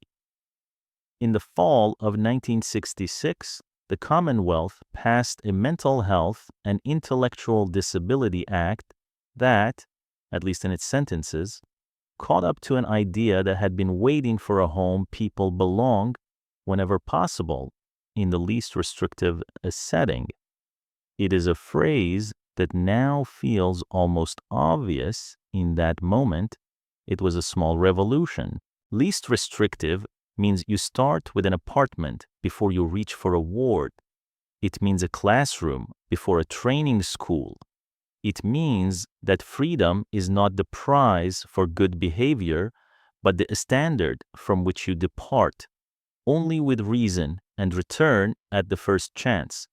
On paper, the state admitted that what looked like thrift had curdled into cruelty, that a cheap room can be the most expensive thing a state buys when it spends, year after year, on the consequences of loss. For families, the series was both validation and wounds. Parents who had bitten their tongues on visiting days for fear of angering a nurse, for fear of losing the small favor that kept their son on a quieter ward, felt a strange relief of hearing a stranger say the thing you have nearly given up naming. Others felt the fresh shame of realizing that their belief in the sign at the gate had kept them from asking questions that would have made them inconvenient. A mother in a kitchen miles away read the piece and decided to ask at her next visit to see where her daughter slept, not just where she sang. A father resolved to write a letter and learned, for the first time, how to address an envelope to a state senator. Inside, the impact was less theatrical. The same day rooms waited, the same straps hung from the same rails. A few more staff appeared in the rotation. A few buildings received hasty repairs. Someone put up a sign that said, "Hands must be washed." Someone else moved a problem down the hall when the paper asked to return with a photographer. Reform arrives in inches when a structure has been built to resist feet. But a new fact now floated above the schedule the outside world could see. That knowledge does not change a diaper. It does change a tone. It makes a supervisor cautious with a temper. It gives a nurse a phrase to conjure with. Do you want this to end up in the paper that can win a moment's patience for the resident who needs an extra minute? The editors, for their part, did not pretend that money alone could correct a culture. Their most pointed argument was the one aimed at conscience. They wrote that what had happened at Pennhurst was not an administrative quirk, but a communal choice, that a society that labels people with a single word and files them under that word should not be surprised when rooms built for defectives come to treat their occupants as defects to be managed. They warned that the change most needed was not a new paint color or an extra matron, but a different starting premise that the people in those photographs were not problems to be restored, but citizens whose rights did not end at the ward door. And yet, the architecture of habit is stubborn. Within a year, the effect of the appropriation thinned like a winter sun. Overcrowding still ruled. The daily arithmetic still erased the person who spoke softly. An employee coalition tried to unionize and, when rebuffed, told anyone who would listen about the mice in the beds and the cockroaches that made the night their own. Parents organized in sharper ways. A few brave staff spoke to advocates in quiet corners, the way people speak when they are telling the truth that could cost them their job. The paper's pages had been a beginning, not a solution. Still, something irreversible had occurred. Before the series, the state could pretend not to know. Afterward, every defense sounded like an excuse. The phrase least restrictive began to seep into conversations in school board meetings, in church basements, in county offices, where caseworkers sat with families and tried to imagine a life that did not begin with a bus to Spring City. The legislature's tour fulfilled its role as ritual. The emergency funds fulfilled their role as bridge, but it was the photographs, the benches, the cribs, the expressions on faces that knew the camera was a visitor and did not trust it that did the deepest work. Words can be argued with. An image at breakfast becomes part of a county's memory. The series ends, in the clipping file, with the tidy finality of a last column inch. The institution did not end, its schedules turned, its boilers breathed, its winters crept.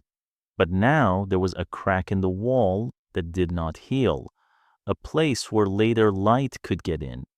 2 years on, that light would travel by airwaves instead of paper, and the pictures would move. The public would not only see a still frame, it would watch the day room in motion.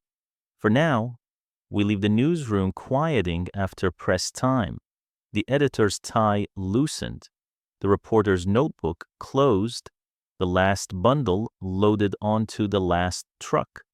Out there, in houses where people had never thought to write to Harrisburg, letters were being composed at kitchen tables. Out there, in an office where a superintendent sat with a stack of new memos and a headache that would not quit. A phone was about to ring. 2 years after the ink dried on the newspaper's blunt words, the story learned to move. In the summer of 1968, a young television reporter from Philadelphia, Bill Baldini, kept knocking on doors until one opened just wide enough for a camera to slip through. The station's call letters were as local as a weather report, and that was part of the power. This would not be a distant documentary narrated by an expert from somewhere else. It would be a neighbor speaking to neighbors at the kitchen table hour, when the glow of the set-colored living rooms and the evening news still felt like a civic ritual. Over 5 consecutive nights, the series aired under a title that carried biblical weight, and bitter irony suffered the little children. The first frames did what words had been trying to do for years. They made looking unavoidable. The lens found children and teenagers lying in cribs with high bars, limbs strapped to keep them from climbing or falling, eyes tracking motion because motion was the only new thing to see. The camera panned without hurry. A staff member, voice tired but matter of fact, explained that many were kept in a cribs all day because there were not enough attendants to mind them if they were up. A simple sentence, and there it was, the arithmetic that ruled every room, spoken out loud on the public air. In one sequence, a toddler with Down syndrome stood against the rails, small hands gripping metal, reaching toward the camera with a gesture that crossed the screen and the room at home in the same instant. In another, teenage boys sat on a dirty floor in nothing but diapers, listless in the way that follows too many empty days. Flies worried their skin, and no one had the seconds to shoo them. The microphone lagged a breath behind the lens. Baldini's narration, when it came, was deliberately spare. He let pauses do work. He let the hum of the ward moans, the clatter of a tray, the sudden keening of someone not yet dulled by routine fill the spaces where a more dramatic reporter might have supplied adjectives. The images did not need help. You could feel television's change temperature across the region. Switchboards lit. Viewers called to ask whether what they had just seen was real, as if the human eye had to be told twice. Others called to say what the Pottstown paper had already forced them to admit they had not known. Letters came in a crease of shame and fury, the handwriting of people unused to composing outrage on paper. Some enclosed small checks addressed to the children, a reflex toward charity that did not yet know its way toward justice. Others addressed their envelopes to city council members and state senators for the first time in their lives. The series did more than indict a building. It punctured a habit of thought. For years, the alibi had been the same: these places are necessary. They are better than the alternatives. The residents are safer there than outside. We are doing the best we can. The footage did not disagree that a world without community supports pushes desperate families toward institutions. It simply showed, with pitiless calm, that the institution had become the hazard. The straps were not protection, they were permanence. The cribs were not temporary, they were furniture. The quiet in the day rooms was not peace. It was the silence that follows sedation and surrender. Not every staff member shrank from the light. Some spoke on camera with an honesty honed by exhaustion. They did not excuse what viewers were seeing. They explained the pressure that produced it. One aide for too many bodies, one nurse for an entire wing, no time to teach, only time to contain. Their words did what the best testimony always does. They widened the blame beyond the nearest target. Neglect at that scale is a system, not a shift. And yet, the camera also caught hardness, the brisk hands that moved a child like a task, the laugh too loud in a room that required tenderness, the look that said, "I stopped believing I could do better a long time ago." The title card hung in the air across the week like an accusation. "Suffer the little children," the ancient phrase that once meant "let them come," now described a policy that had trapped them. Viewers recognized the biblical cadence, and that recognition mattered. It translated the institutional grammar of words and ratios into the oldest moral vocabulary. The country knows what we owe to children, what we owe to the weak. The station did not sermonize. It didn't need to. The images did the preaching. Advocates who had been gathering affidavits and courage for years felt the ground tilt their way. Leaders in the Pennsylvania Association for Retarded Children, using then the terminology of the time, had already begun to collect stories on carbon paper and in spiral notebooks, missed inoculations, bruises unexplained, winters without heat. After the broadcasts, families called them with fresh detail and new resolve. The series gave cover to staff who wanted to talk and needed an audience large enough to protect them. It gave parents, many of them poor, many of them black, permission to insist on rooms they had never been shown, files they had never been allowed to read. A second current began to flow into the building as well. Volunteers, some were church groups and college students, some were conscientious objectors to the Vietnam War, assigned to civilian service. They arrived with the mixed blessing volunteers always carry: soft hands and shocked faces, too few hours and hearts too open to bear what they would learn, and they left with stories that multiplied the broadcast's reach. In living rooms and dorm lounges, They translated the grainy footage into the heavy particulars of smell and draft, and the sound of ice straps being buckled at dusk. At City Hall and in Harrisburg, the responses struck their familiar chords: a pledge to review, a promise to appropriate, an announcement of a committee with a name you could trust. Some money arrived, some repairs followed. A transfer plan was announced to relieve the worst crowding in the most fragile wards. But the more telling shift happened outside of official channels. The phrase least restrictive began to leave policy papers and enter conversations where caseworkers met parents and tried to imagine alternatives: a classroom in the neighborhood, a day program with transportation, a group home small enough that the staff could know each person's particular morning. The series did not invent those solutions. It made them feel urgent. Inside Pennhurst, the camera's after image stayed long after the trucks had driven away. Supervisors moderated tempers that had once flashed without consequence. The straightest path between the worst ward and the best tour route narrowed. Staff, even those who hated being watched, found themselves asking whether a decision could survive a lens.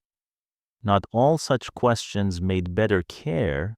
The structure still punished extra minutes and rewarded quiet at any cost.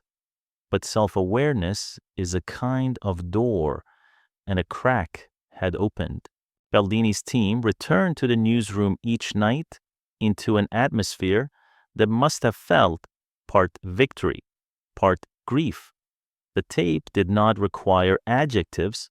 The switchboard did not require prompting. The series had taken what the 1965 newspaper had started and pushed it deeper into the public's body, past the mind that can rationalize, into the eyes and ears that cannot.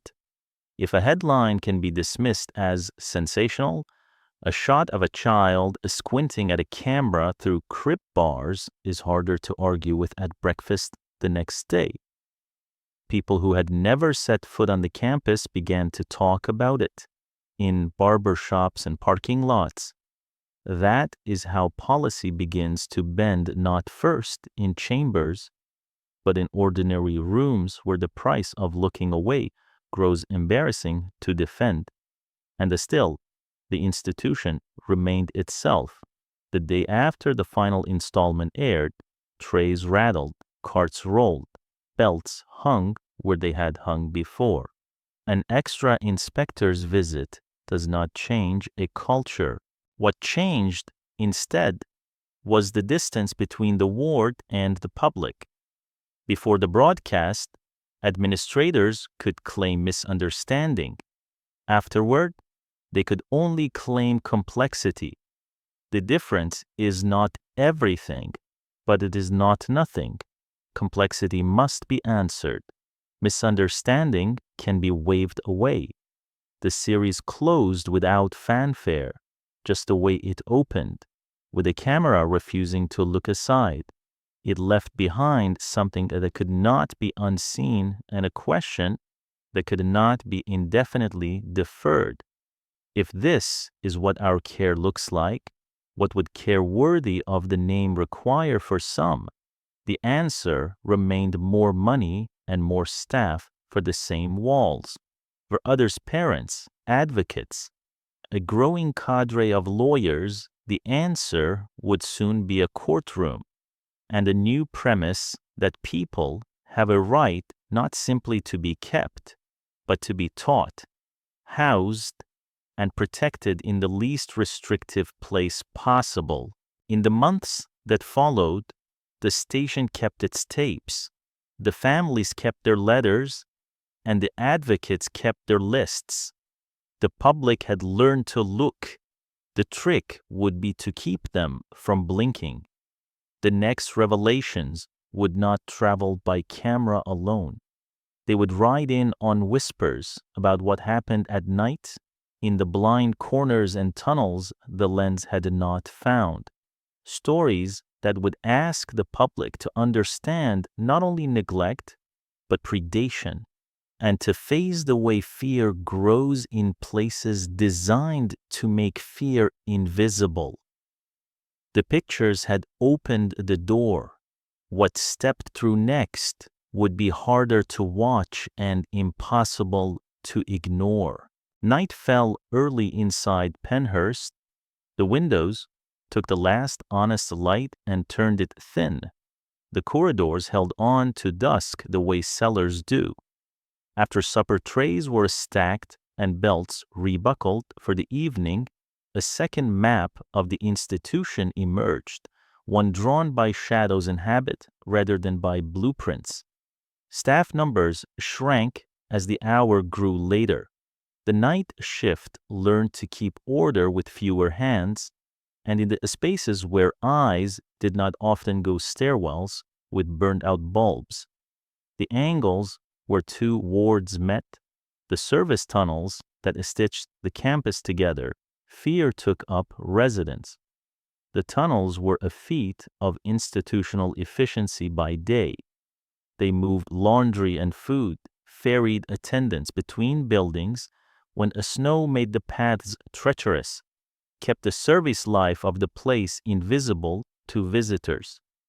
By night, they became the inverse of efficiency, a network of blind corners and echoing bends where footsteps approached without warning and disappeared just as fast. Residents who could walk learned to judge the hour by the quality of the air down there, cooler, damp, carrying a hint of soap and something older. Some learned to avoid the tunnels, others were shepherded through them by those stronger and quicker, pulled out of the weak light of wards and into a geography that had never been meant for the unsupervised. The pattern formed the way mold forms quietly, predictably, where conditions favor it. Men with fewer impairments and more physical strength learned which wards housed residents who could neither fight nor be believed.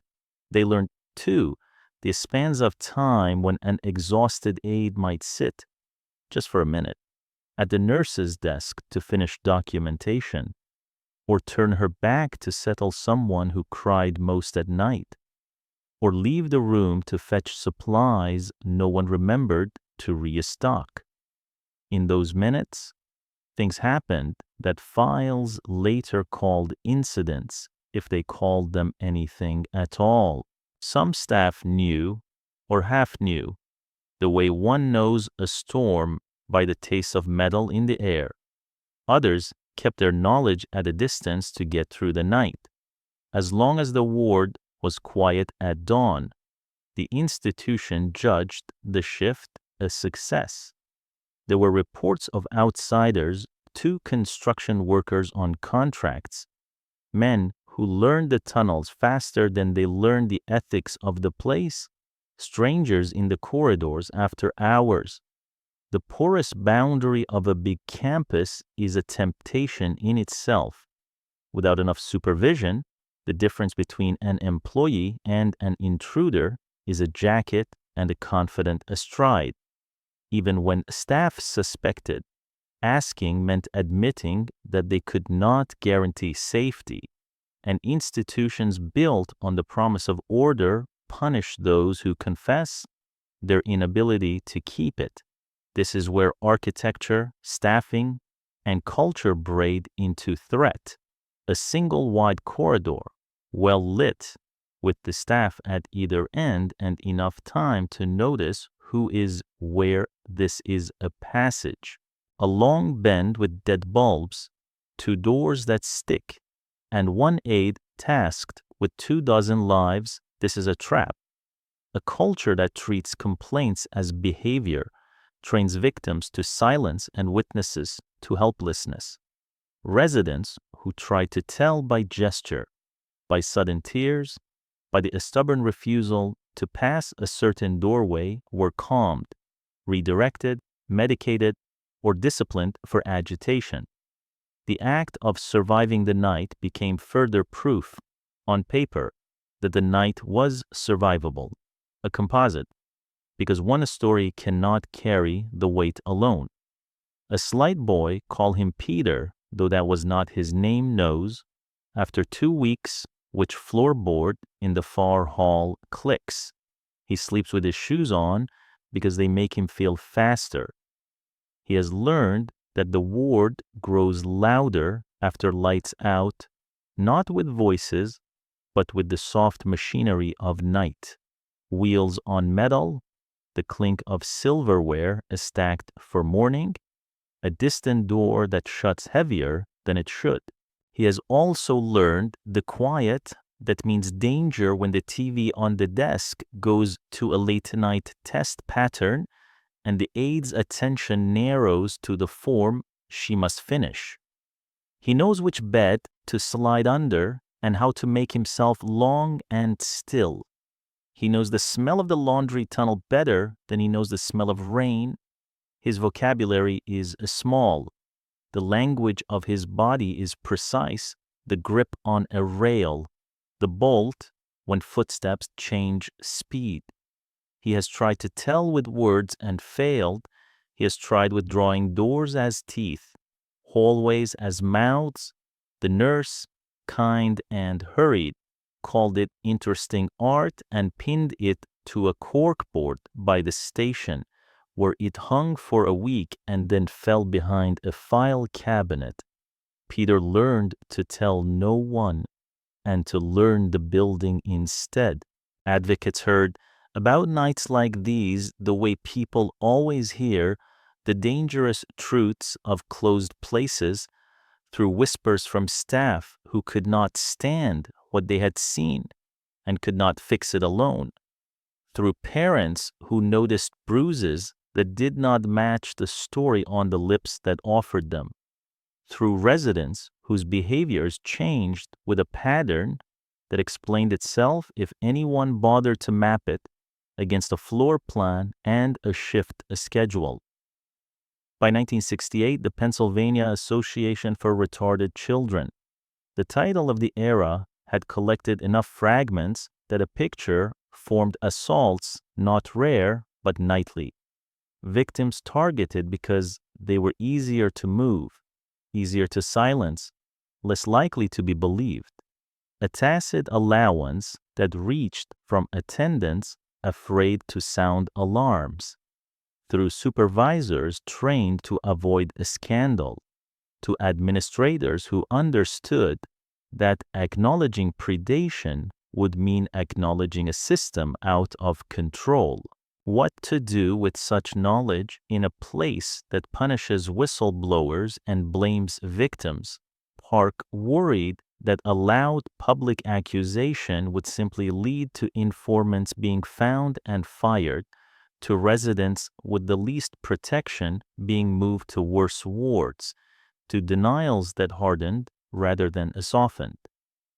In November 1968, they issued a carefully worded press release that gestured towards serious problems at Pennhurst, naming dangers without printing a map for retaliation. It was an ethical compromise born from the fear that shouting would make the harm worse. They hoped that officials would do the right thing if nudged rather than cornered. Officials did not. In response, the estate did what institutions do when confronted with unspecific alarm. It asked for specific proof, then narrowed the definition of proof until most of what people could offer did not count. Bring us a name, they said, as if a resident who could not name days could name an assailant. Bring us a time, they said, as if an aide who slipped a warning into a phone call from a break room could safely stay long enough to check a clock. The standard of evidence rose with each attempt to meet it. Meanwhile, the standard of safety did not rise at all. Night after night, the calculus remained: A resident who fought back was labeled violent and moved. A resident who dissociated was praised for being calm. Staff who had tried to intervene found themselves quietly reassigned to wards where the problems were easier to hide. Files absorbed the evidence the way a blotter absorbs ink, spreading it thin enough to be illegible. A single word appeared more often unfounded until it meant, in practice, we did not devastate the schedule to find out. None of this is to say there were no decent people on the night shift. There were, and some stood between danger and those in their care with a courage that never made it into the paperwork. A woman who carried keys and kindness in equal measure began making rounds off schedule so her footsteps could not be predicted. A man propped open a stubborn door and made sure the light outside spilled in, ruining the quiet a predator depended on. Another staffer started an unofficial ledger, a map of which corners frightened which residents and when. Yet heroism cannot be policy, and attentiveness cannot be everywhere when the ratio is a dare rather than a plan. The tunnels kept their echo, the corridors kept their dim corners, the institution kept its pride in the number of bodies moved quietly from bed to bench and back again. In the ledger, safety was recorded as absence, no incident today, but absence is not always peace. Sometimes it is silence purchased at too high a cost. When the paper and the camera had shown the public the benches and the crypts, the public understood neglect its visible mess, its odor, its starkness in a photograph. What they had not yet seen was the fear that lives in seams and margins. That fear would be the hardest to acknowledge because it asked more of everyone, not only money and staff, but the humility to admit that a place meant to protect had, in its very design, invited certain harms in and told them where to wait. The advocates did not stop. They altered tactics, more affidavits gathered in the kitchens, more quiet interviews, more insistence this time to lawyers as well as to editors that what was breaking at Pennhurst was not just hygiene, but safety. The state continued to delay, and then, as if the institution could not help itself, events rare enough to dent denial began to stack injuries inexplicable, even by Pennhurst's lax standards. Bodies admitted to outside hospitals under stories so thin they tore in the telling. Names would soon attach men and boys whose fates forced officials to stop speaking in abstractions. That is the next chapter grief that carries dates. Mothers who will not be sent away from doors, and a revelation so cruel it changed the way even hardened administrators looked at their own files. Names began to attach to what had too long been called conditions. The institution had trained the public to speak in abstracts, overcrowding, understaffing, mismanagement, until the words went smooth in the mouth and did not cut. Then, in the late 1960s, grief walked in, wearing dates and surnames, and even administrators had to look up from their memos. A young man, 22, was sent to an outside hospital one gray afternoon with injuries no one could narrate cleanly. The note that followed him said, "Fall," the way 1,000 notes have said "fall" when a building needs a story that ends quickly. His name was Joseph Creosote. He arrived with the kind of bruising that has a direction to it, as if force had been applied and then applied again. The hospital staff did what they were trained to do, stabilize first, ask later. Later came, and the story did not hold. Inside Pennhurst, the talk was lower. Some said He had been beaten by another resident. Some said an attendant had lost patience and found his hands before he found his judgment. Paper stayed with the gentler word. Outside the ward, the calendar turned a page. Another man, older 38, entered the same uncertain space between official phrasing and the body's louder testimony. His name was Joseph Jaggers. He, too, wore injuries that did not square with fell. There's a way an arm looks when it meets tile at a bad angle, and a way it looks when it meets a wall with intent behind it. Nurses know the difference, the way machinists know the feel of a good bearing. The file did not know. It recorded a time, perhaps a location, and then the language that institutions use when they cannot afford a truth unwitnessed, unexplained, being reviewed. These names are small in the mouth. They were enormous to the people who loved them. The mothers and brothers and uncles who came on visiting days saw the marks and felt the dip in their stomach that comes when the world tilts just enough to make you dizzy. They asked questions and were given answers in the tone reserved for inconveniences. Falls happen, tempers flare. We are doing our best. You must understand the pressure. They did understand pressure. It paid their rent and ate their groceries by Wednesday. Understanding did not blunt the bruise they could see and smell. Then there is the boy whose absence taught a larger, crueler lesson about how institutions keep time. His name was John Stark Williams. His mother, Miss Williams Gant, lived in North Philadelphia and counted coins by the bus schedule. On November 24, 1968, she boarded a special bus arranged by advocates and rode the long miles northwest through neighborhoods that had no reason to know a spring city at all. The bus smelled of winter coats and nerves. Mothers held envelopes with photographs and letters folded 4 times. Talismans against the fear that their children would not remember their faces. Some had packed food, as if a sandwich could fix the kind of hunger the wards taught. She arrived and waited, as mothers in such places always wait, standing first, then sitting, then standing again, then walking a few steps for courage, then returning to the bench. Hours moved in thin slices. She asked a clerk at a window, she asked another.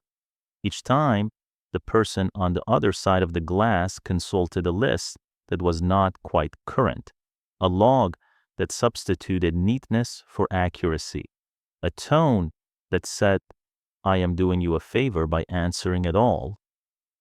The day burned away. At last, she was told a fact she could not force into her body, no matter how she breathed. Her son was not there. He had died in January. 10 months earlier, no one had told her. There is a moment in grief when the mind searches for an error that could restore the world. Wrong file, wrong name, a misprint. Her mind did that work and found nothing to hold. Then the second wound, John's body, she learned, had been sent to a medical school for research.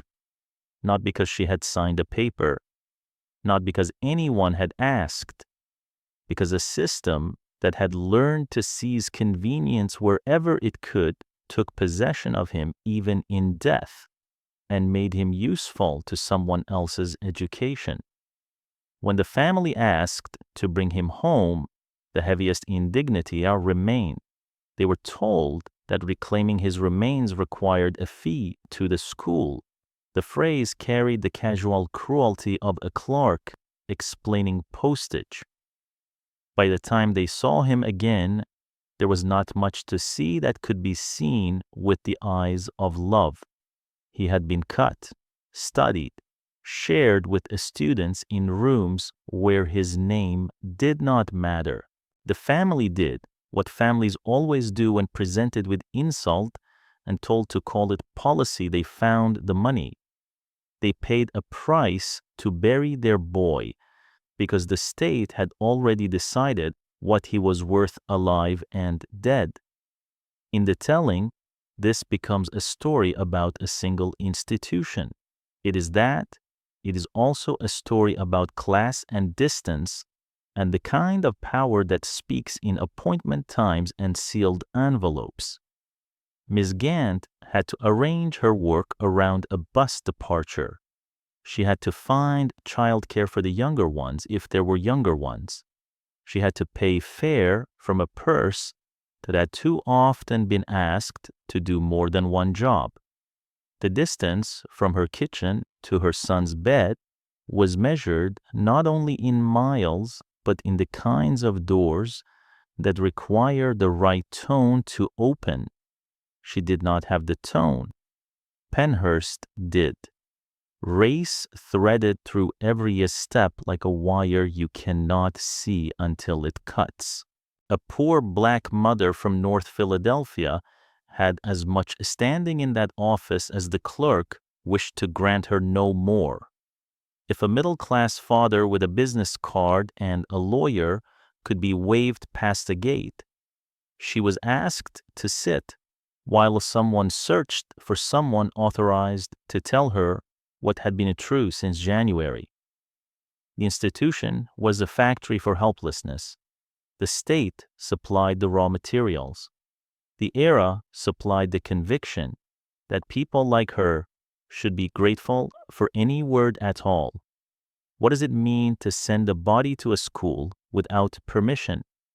It means that somewhere in a file there is a line that makes theft look like a service. It means the sanctity of kinship has been replaced by the convenience of proximity, a morgue, a form, a phone call not made.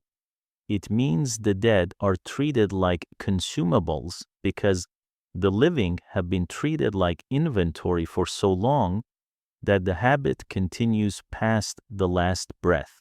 When John's stepfather told a reporter that the institution had disposed of the boy like an animal, he was not reaching for poetry. He was translating policy into speech. The press had covered neglect. Television had shown straps and skin, and institutional quiet. Now grief arrived with a mother's voice, the kind that cuts through the abstraction of care and demands that people hear the word child again in its plainest sense. Advocates carried her story with the care of people who understood that this was the sort of case that could move a courthouse where 1,000 affidavits had only knocked. They did not need to amplify the facts. The facts were loud. The administrator's defenses, rehearsed for lesser embarrassments, sounded obscene pressed against these particulars. Overcrowding does not explain forgetting to call a mother. Understaffing does not explain letting a family learn 10 months late that their son is gone. Policy does not explain breaking a body down for study without consent. These acts do not live in the gray areas of bad days and thin budgets. They live where contempt breeds. The story ricocheted through kitchens and church basements and offices where advocates' typewriters lived. Families who had worried they might be asking too much by insisting on seeing where their children slept realized they had been asking too little. The idea that Pennhurst could be reformed began to weaken. It is one thing to argue for more staff and more training and more inspections. It is another to stand in front of a mother whose grief has been multiplied by official indifference and tell her to be patient while the state studies itself. Creosote, Jaggers, Williams. The names sat in newsprint and on legal pads like anchors. They gave weight to years of whispers. They allowed the public, which had managed to keep its equilibrium even after the worst photographs, to lose it. Anger, when it is this clean, is a sorting a tool. It separated those who still hoped the institution could be saved from those who now understood that the building itself was the problem. Inside Pennhurst, the appearance of control resumed its pace. The boilers breathed, the tunnels echoed, the belts hung, but a logic had shifted. The courts, smelling blood, began to look more seriously at what advocates had been compiling. Reporters learned to call certain phones and ask certain questions. Families discovered the humiliating miracle of being believed when they said that a bruise was not an accident and a scar did not grow itself. The state, which had long perfected the art of deferral, found itself cornered by stories that would not accept delay as a solution. What comes next requires a different kind of language, the patient, precise sentences of the law. The same era that sent a boy's body to a medical school without permission had also, to its credit, built a path into federal courtrooms for those who could not find justice at a nurse's desk or a superintendent's office. Advocates would step onto that path with boxes of files and the stubborn knowledge that emotion alone, however righteous, could be ignored by men in suits. The law would add weight to grief. The names would become plaintiffs. The ward would become a record. And the judge, walking the same corridors a cameraman had walked, would put what he saw into words that cannot be argued away by a budget line. The path out of Pennhurst did not begin with a battering ram. It began with paper. Not the paper that had trapped people commitment forms signed in weariness and trust, but a different kind, stacked on card tables in church basements and union halls, carried in grocery bags to meetings where advocates passed out coffee and courage. Parents who had learned to speak softly in visiting rooms learned, in those spaces, to speak plainly. Staff who had whispered into phones from break rooms sat with their backs to the wall and told what they'd seen. The words they used, bruise, cold, strap, missing, were not legal words. Lawyers would teach the grammar later. First came the nouns that did not lie. In 1971, an early case changed the air across the Commonwealth. The Pennsylvania Association for Retarded Children sued the state for shutting children with intellectual disabilities out of public school. Porch view. Pennsylvania did not mention Pennhurst by name in its title, but it might as well have written the campus on every page. If a child had a right to an education, then the premise that had sent so many to Spring City, the premise that there was no place for them in a neighborhood classroom, lost its legal certainty. The case ended in a consent decree that said the simple thing the century had been avoiding: children with intellectual disabilities are entitled to free public education. And before anyone tries to place a child away from home, there must be a hearing, a plan, a reason that can be defended aloud. The decree taught two new habits: that rights could be named for those who had never been invited to claim them, and that procedure, notice, counsel, review was not red tape, but a railing on a dangerous stair. Families took the lesson home. In row houses and farm kitchens, people started to write letters with phrases they had never used. I request a hearing. I demand review. My child has a right. Caseworkers, who had spent careers ferrying placements, discovered that the word now had to travel with paperwork that could be read in open rooms. Some school districts opened doors reluctantly. Others opened them with relief, as if they had been waiting for permission to be brave. In either case, the polite fiction that the school could be outsourced to a ward was punctured. The first unseating of Pennhurst's authority happened there, in classrooms where a teacher learned the sound of a new student's voice and parents learned the excellent weight of a backpack on a small shoulder. The next step aimed itself at the campus directly. By 1974, boxes of affidavits and medical notes and inspection reports sat on the floor of a young lawyer's office. His name was David Ferliger. The lead plaintiff was a young woman who had entered Pennhurst with possibilities and had collected injuries in its care. Her name would become the case's name, Halderman, Viklas, Pennhurst State School and Hospital.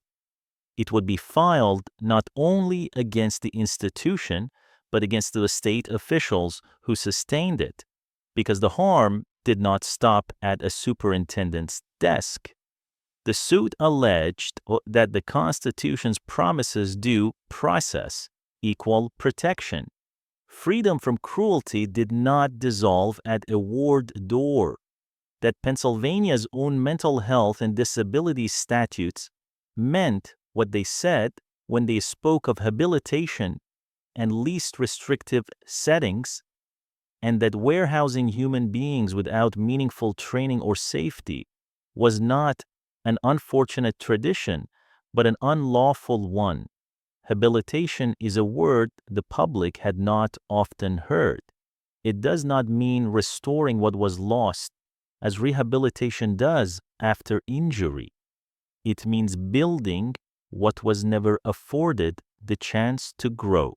In human terms, habilitation is the slow choreography of ordinary life taught with respect, a hand under a hand learning to shave without blood, a mouth asked, not forced, to try a new texture, a step taught by standing nearby, not by strapping the body down, language coaxed with patience and repetition until a want becomes a word and a word becomes a sentence. Habilitation requires time, and time requires staffing, and the staffing requires a budget that treats people as citizens, not as a storage. Pennhurst called itself a school. The suit asked the court to look at whether anyone was learning equal protection in a voice that had spoken mostly about race for 20 years, would now be asked to speak about disability. Segregating people because of who they are is not automatically unlawful, the estate would argue. Sometimes it is necessary, sometimes it is kind. The plaintiffs would answer with photographs and testimony and the blunt math of harm if the separation produces injury. If the locked door reliably makes a person less able, less safe, less human in the ways that count, then the state is not protecting, it is punishing difference. Due process would stand beside that claim, insisting that a person not be consigned to a lifetime of restraint and sedation because someone, somewhere, found a form and a signature. Process is not a luxury when the result is decades. In the early meetings about the case, the air smelled of coffee and carbon paper. Ferliger and a growing team explained what a class action meant, one person's name on a line, thousands of lives inside the circle, a way to keep the state from solving the problem by solving it for one. Families listened with the posture of people used to being disappointed. They asked the questions experience had taught them to ask: will our loved ones be punished if we join? Will our visits get harder? Will the staff who are kind to us be hurt by this? The lawyers answered carefully. No one pretended there was no risk, but there was a larger risk in not acting, and the parents, who had already weathered years of humiliation and fear, recognized it. Some signed with full names, some asked for initials. A mother folded a copy of the complaint into her purse, as if paper could keep her child safer on the ward at night. A brother who had learned to serve as translator at every agency office looked at the paragraphs 8 Amendment, 14 Amendment, statutory claims, and said simply, "This is how you make them listen." Staff willing to testify learned how to hang sentences with just enough detail to be undeniable without exposing the people they meant to protect. Doctors uneasy with what they had seen found a grammar to match their unease standards of care, clinical risk, deviation from accepted practice. The case was not a single voice, it was a choir. Inside Pennhurst, the rumor of the lawsuit traveled faster than the formal service of papers. Aides heard it on smoke breaks from colleagues who had cousins in the city. Administrators heard it in the way the phone rang a certain tone in a reporter's voice, the one that asks for a comment after the comment has been written. The institution's reflex was to reorganize a ward, move a few of the most fragile residents to private facilities, draft a policy with handsome verbs. The plaintiff's reflex was different: to gather, not to polish. Discovery, the legal word for the taking of depositions and documents, began to pry at the seams of a place built to resist prying. The plaintiff's experts would soon walk the corridors with clipboards, not cameras, and the campus could not manage them the way it had managed a tour. The law's slow pace can feel like cruelty when you are watching a loved one lose ground by the week. Families learned to live by calendars measured in motions and hearings rather than holidays. Yet that slowness had a strange mercy. It allowed a record to grow thick, file by file. The stories that had been shrugged off as allegations became findings ratios that could not be defended, plans that were not plans, restraint logs that read like calendars, infection rates that announced themselves as proof of crowding no administrator could explain away. The state argued that it was doing its best with limited funds. The plaintiffs answered that the Constitution did not contain a budget clause. A quiet bravery ran beneath the filings.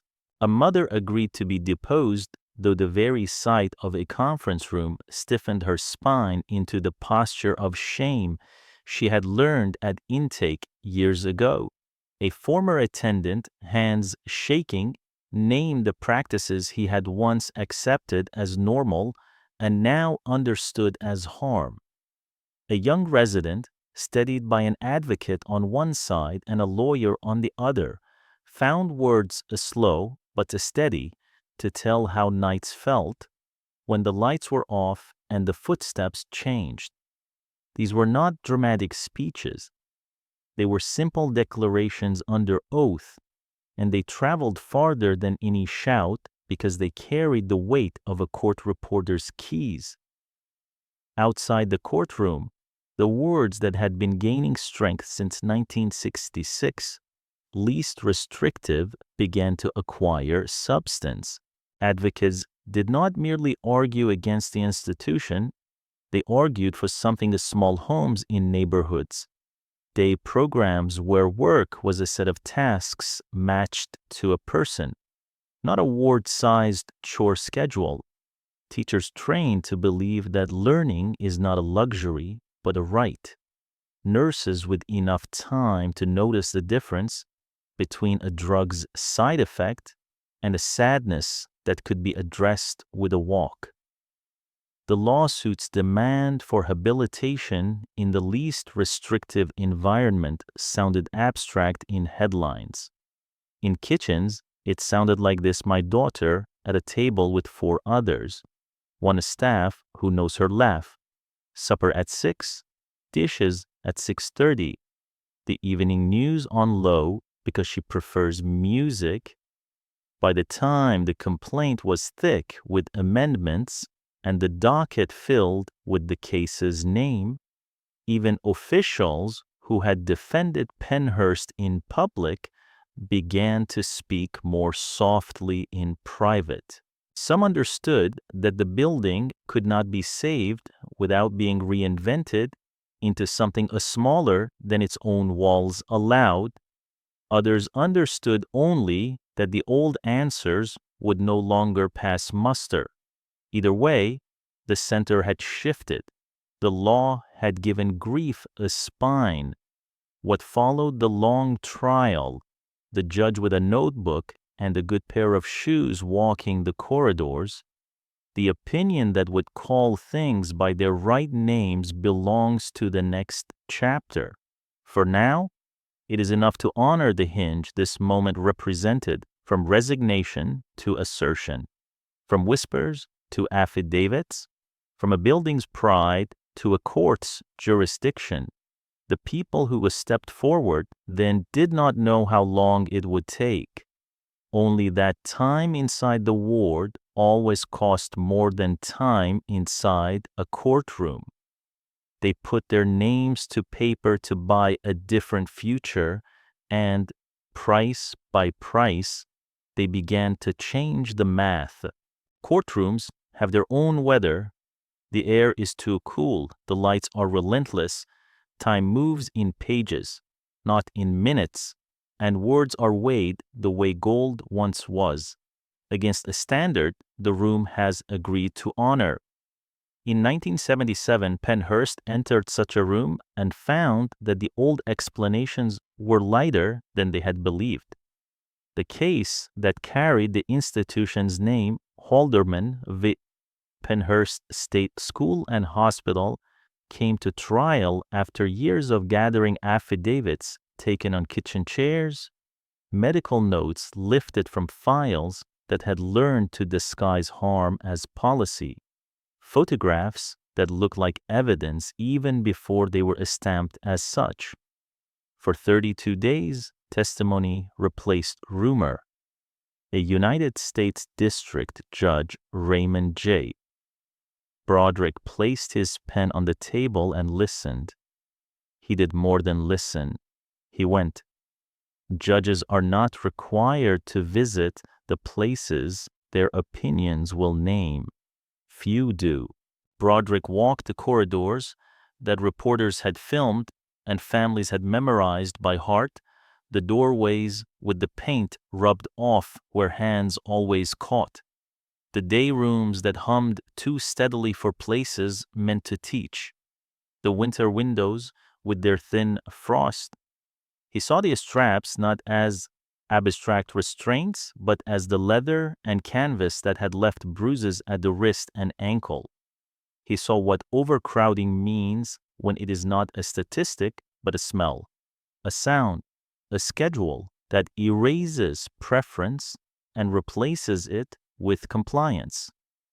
When he returned to the bench, he carried the building with him. The plaintiff's witnesses spoke in the plain register of people who had learned not to exaggerate, because reality did the work for them. Nurses described ratios that made attentive care a fantasy, the way triage had become not a temporary technique, but the institution's permanent mode. Parents recounted the travel and the waiting and the discovery that visits had become checks against erasure. A clean shirt means someone noticed, A new bruise means someone did not. Experts in psychology and education explained habilitation in words the room could measure, not kindness as a mood, but a structure of teaching that builds capacities step by step, with goals that can be named and reached. Pennhurst, they testified, did not habilitate. It managing at that scale caused people to lose skills they had once had and kept them from gaining those they could reasonably have learned. There were a staff under the stand as well, men and women, who had done their best in a machine that punished best and rewarded done. They described the straps as routine, tranquilizers as atmosphere, winter outages that left wards cold enough for nurses to tuck hot water bottles into bed after bed. They spoke of vermin and of food served like fuel, of laundry that never arrived on time, of wheelchairs assigned for convenience until the body forgot it could stand. They were not asked to speak the word abuse about their colleagues. The record spoke it for them as it piled incident upon incident beatings by attendants, assaults by residents against those who could not defend themselves, a system that responded not by teaching or protection, but by moving people on a chart. The institution's defense did not deny the photographs. It asked for understanding thin budgets, thin staffs, a mandate larger than any one building could hold. It reached, as institutions do under a scrutiny, for the vocabulary of complexity. These are hard populations. These are difficult behaviors. The state is doing what it can. The law, when it is awake, is a poor place for euphemism to hide. The judge measured those explanations against the testimony and found them wanting. Complexity explains, it does not excuse. Broderick's findings read like a diagnosis written without sentimentality. Pennhurst was overcrowded and understaffed. Its programs, where they existed, were sporadic and inadequate to the task the state claimed to be doing. Unnecessary restraints were used in place of a staff. Tranquilizers replaced planning. The physical environment was unsafe, not merely unsightly. Most crucially, the institution's culture caused harm that could be named and measured. Residents lost abilities they had brought with them. Those who might have learned did not. Those who were vulnerable were not kept safe from violence or from fear. It was not the rare event that defined the place, the court wrote, but the everyday law likes its remedies to match its findings. The opinion did not only condemn, it ordered. Residents were to be moved, not shuffled from one ward to another, but out to small community homes and programs where habilitation could be offered with the intimacy that such teaching requires. The court appointed a monitor to watch the state keep its promises with more than speeches. Least restrictive stepped down from policy paper into practice, not a slogan, but a standard. A person belonged in the smallest, freest setting consistent with safety. Safety. The opinion made clear could not be defined as silence in a room without choices. Around the estate, the old certainty shifted. Families who had been told for years to be grateful for any attention found themselves speaking a new sentence without whispering. The court says he has a right. Administrators practiced at foot dragging, felt the ground move under their heels.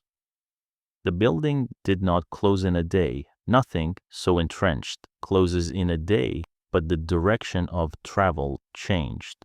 For the first time since the ribbon was cut in 1908, The path led outward by design, not by exceptional petition. The estate appealed. Of course it did. Money and pride and precedent were at stake, and the apparatus of government is built to defend itself as much as to serve. On appeal, the arguments took on a different shape. Instead of questioning the facts, the cold, the straps, the injuries, the absence of habilitation, the Commonwealth questioned power. Did federal law give these residents rights that a federal court could enforce? Did Congress, in passing a statute with generous language about the dignity of people with developmental disabilities, create promises or only aspirations? Could a federal judge tell state officials how to spend their appropriations without violating the delicate balance between state sovereignty and national authority? The air grew drier as the words grew more technical. The moral stakes, so obvious in a ward, were transposed into the register of jurisdiction. The nation's highest court took the case and answered those narrow questions with narrow answers. In 1981, what lawyers now call Pennhurst, the Supreme Court held that the Developmentally Disabled Assistance and Bill of Rights Act, with its fine talk of rights and dignity, did not create individual rights enforceable in federal court. Congress had funded programs and encouraged standards. It had not, the majority said, given judges the green light to command the details. 3 years later came Pennhurst II, where the court leaned on the 11th Amendment to say that federal courts could not order state officials, under state law, to do what the estate's own statutes might already require. Sovereign immunity, that old shield, was lifted. Procedure shut a door that the district court had opened. The decisions did not absolve. They trimmed the federal judiciary's reach. They did not dispute a single bruise. Justice Thurgood Marshall, in dissent, gave language to the frustration so many felt that what had been proven about Pennhurst rivaled the worst features of regimes the country pretended to have left behind, and that doctrines meant to protect federated government were being used to shelter federated neglect. His words did not carry the day. They carried the feeling of the day, which sometimes is all a dissent can do, preserve a moral record for the future. If you measure by headlines, those Supreme Court opinions looked like losses. If you measure by lives, they did not stop the tide. Appeals trimmed tools. They did not erase facts. The district court's findings stood like stone. The public had seen the footage. The legislature had read the broadsheets and, however reluctantly, faced constituencies no longer willing to accept complexity as a lullaby. The estate could not put the old story back in its drawer. And so, after more rounds than anyone should have had to endure, the Commonwealth settled in 1984. The settlement did not offer the grace of confession. It offered the act that matters more, a schedule to move residents out, commitments to build community programs and to staff them, the continued attention of a court that had learned the difference between compliance in words and compliance in fact. How do you explain to someone who has never sat through a motion calendar that a narrowing Supreme Court opinion and a closing institution can belong to the same decade? The answer is that law is not a single road. The federal question closed. The state's political question opened wider.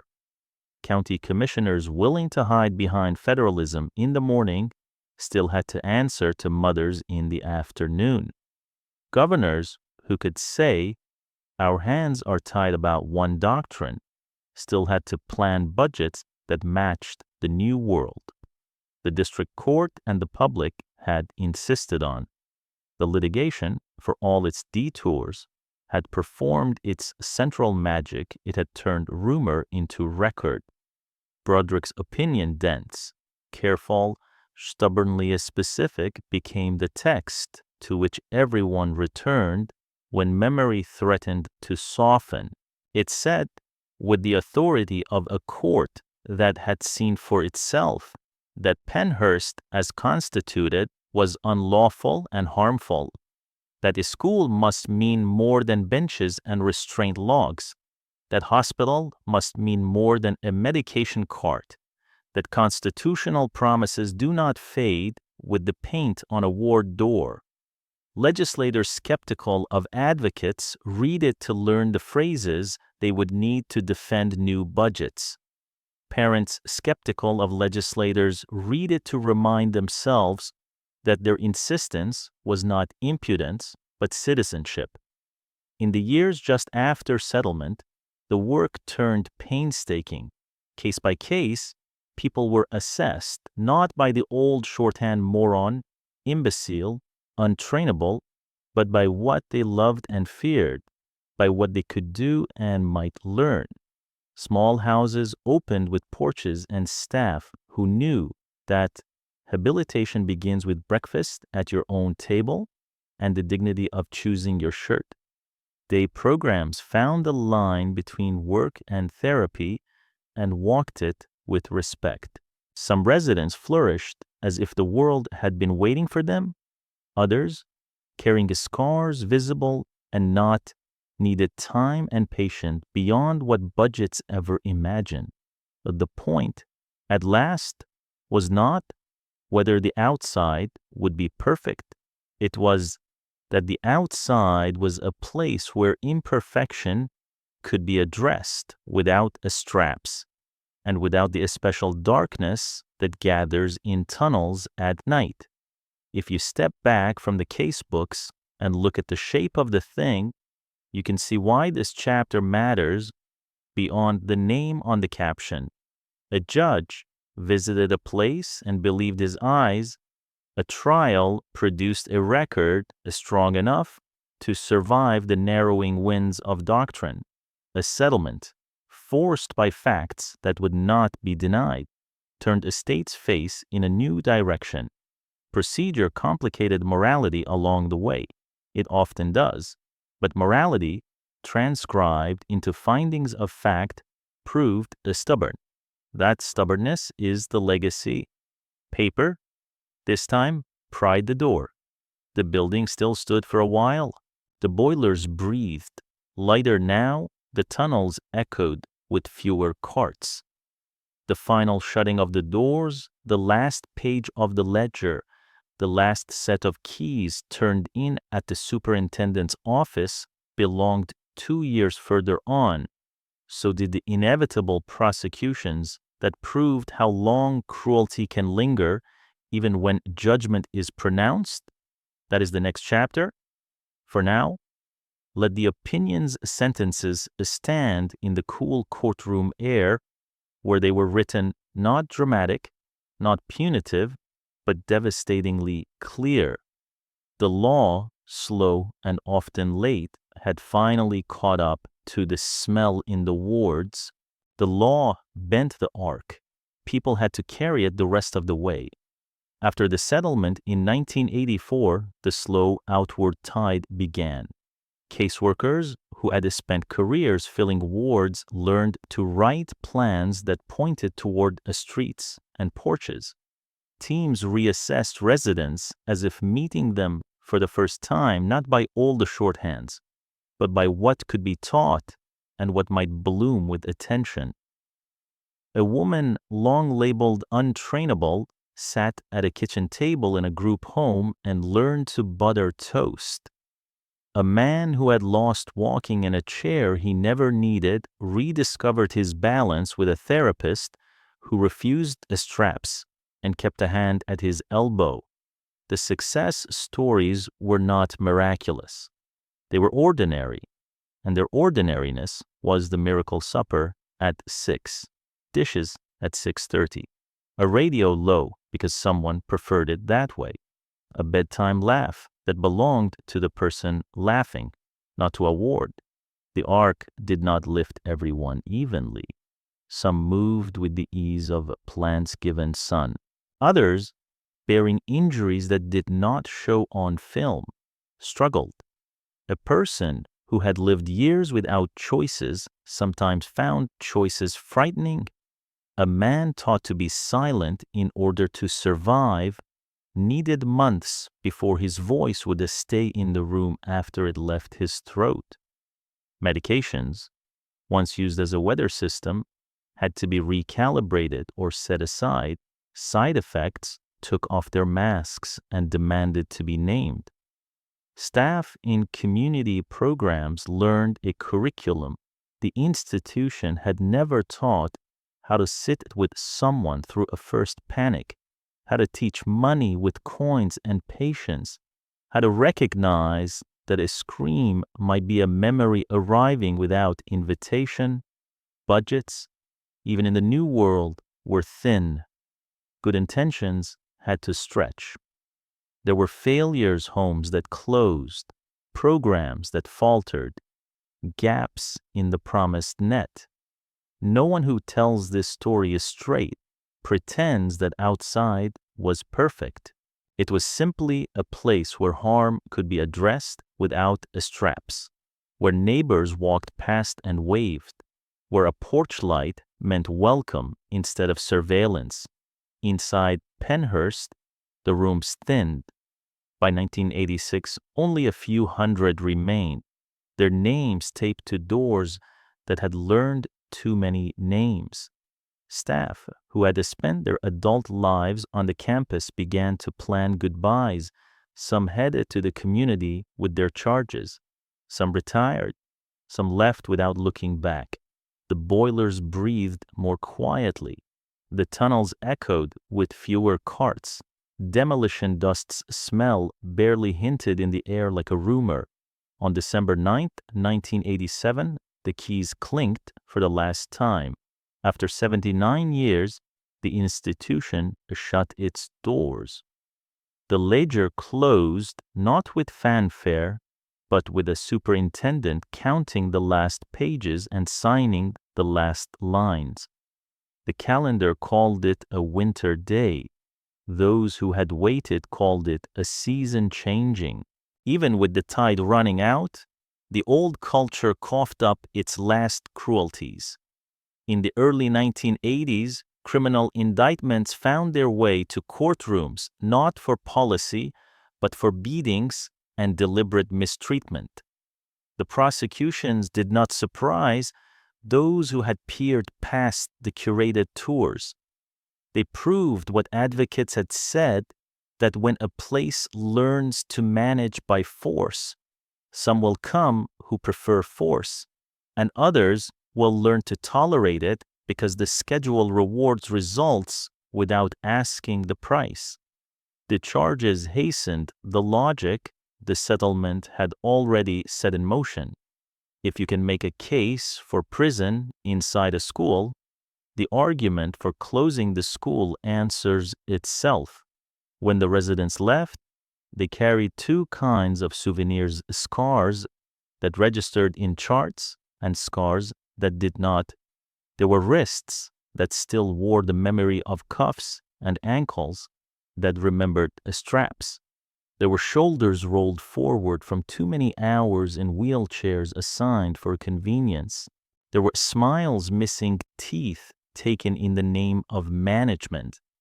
Then there were the hidden souvenirs, the flinch when footsteps approached from behind, the fear of tunnels that looked like basements and that smelled like laundry soap, the muscles tensing when the radio static sounded like keys. Some of those healed with time and the rituals of safety repeated until the body believed them. Some did not, and those who loved the residents learned to live with the sudden weather of memory and to build days sturdy enough to shelter both sunshine and storms. The campus did not dissolve when the people left. It stood for years, brick and slate holding the shape of a story the state would rather not see. Nature came for it with its slow, insistent handwriting, sumac through cracks, ivy across cornices, rain through roofs. Teenagers came with spray paint and daredevil hearts. Photographers came with the respectful hush of those who believe ruins should be read. The question of what to do with such a place divided the living the way the buildings had divided the dead and the hurt. Some argued for demolition, a clean erasure that would save the county from remembering. Others argued for preservation, a memorial or museum that would translate suffering into warning. Between those poles lay the future. The market often picks ambiguity for sale. In the late 2000s, a private developer bought the property and invented a new plot line, a Halloween attraction, a haunted asylum that promised thrills and screams in the same halls where people had been silenced. Pennhurst. Haunted asylum drew crowds.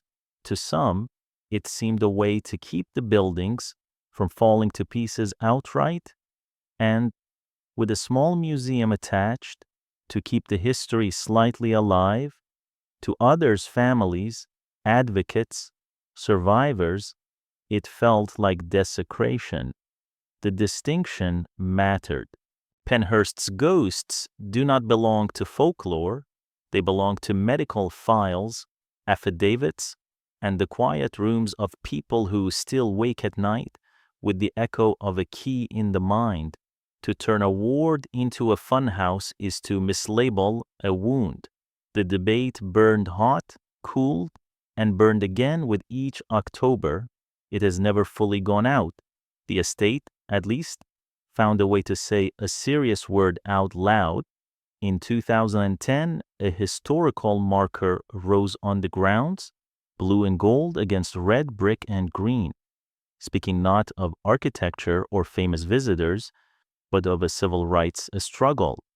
The lawsuits, the closure, the shift from segregation to community. The site has since been recognized among places of conscience, a phrase that rejects the caress of nostalgia and insists on memory with a purpose. The Pennhurst Memorial and Preservation Alliance began collecting stories, papers, and photographs, because the best fence around a past like this is not barbed wire, it is testimony. Oral histories caught the timbre of voices that cannot be footnoted, a mother describing a bus ride with a paper bag lunch, a nurse explaining the way winter sounds in a ward with untrustworthy radiators, a man laughing softly, really laughing about the day. Years after leaving, he bought a pair of shoes because he liked them, not because they were the only size in a drawer. There is a temptation when you reach an ending to arrange the pieces so they look like a lesson. The lesson here is not that institutions are always evil and community always kind. Community can neglect in quieter ways. Budgets can starve houses as easily as wards. The lesson is sharper and humbler, that power should sit as close to the person as possible, that rooms should be scaled to the human voice, that restraint should be rare and brief and ashamed of itself, that choice is not dessert but bread. Least restrictive is a legal phrase. It is also a way to set a table. If you return to the campus in imagination now, twilight, a mild evening, the last birds stitching hedge to hedge, you can walk the long drive without hurrying. The brick faces do not confess their past to the casual eye. That was always their trick. But if you stand and listen, you can hear the two stories folded into one another, the one the estate told itself about progress and thrift, and the one the wards told when someone finally bothered to write it down. The trick is not to choose between them so much as to keep them together in the mind long enough to understand how the one licensed the other. Before we part, gather the names that bubbled up through the files: Chryso, Jaggers, John Stark Williams, the unnamed boy in the tunnel with his shoes on, the girl whose chair rewrote her, the mother on the bus with her envelope, and the father who learned to say, "My child has a right," in a room that had taught him not to make a fuss. The aides who resisted, and the ones who kept their heads down, and the ones who should have been indicted sooner. The lawyer with boxes of paper, and the judge with good shoes, and the volunteers whose stories turned into someone else's courage. Put them on a mental ledger where the institution's ledger used to be. Draw a line under them. Keep it. We tell this not to tuck it away, but to keep it handy. The forces that built Pennhurst confidence in tidy categories, the seduction of euphemism, the relief of putting the hard problem elsewhere are not antiquities.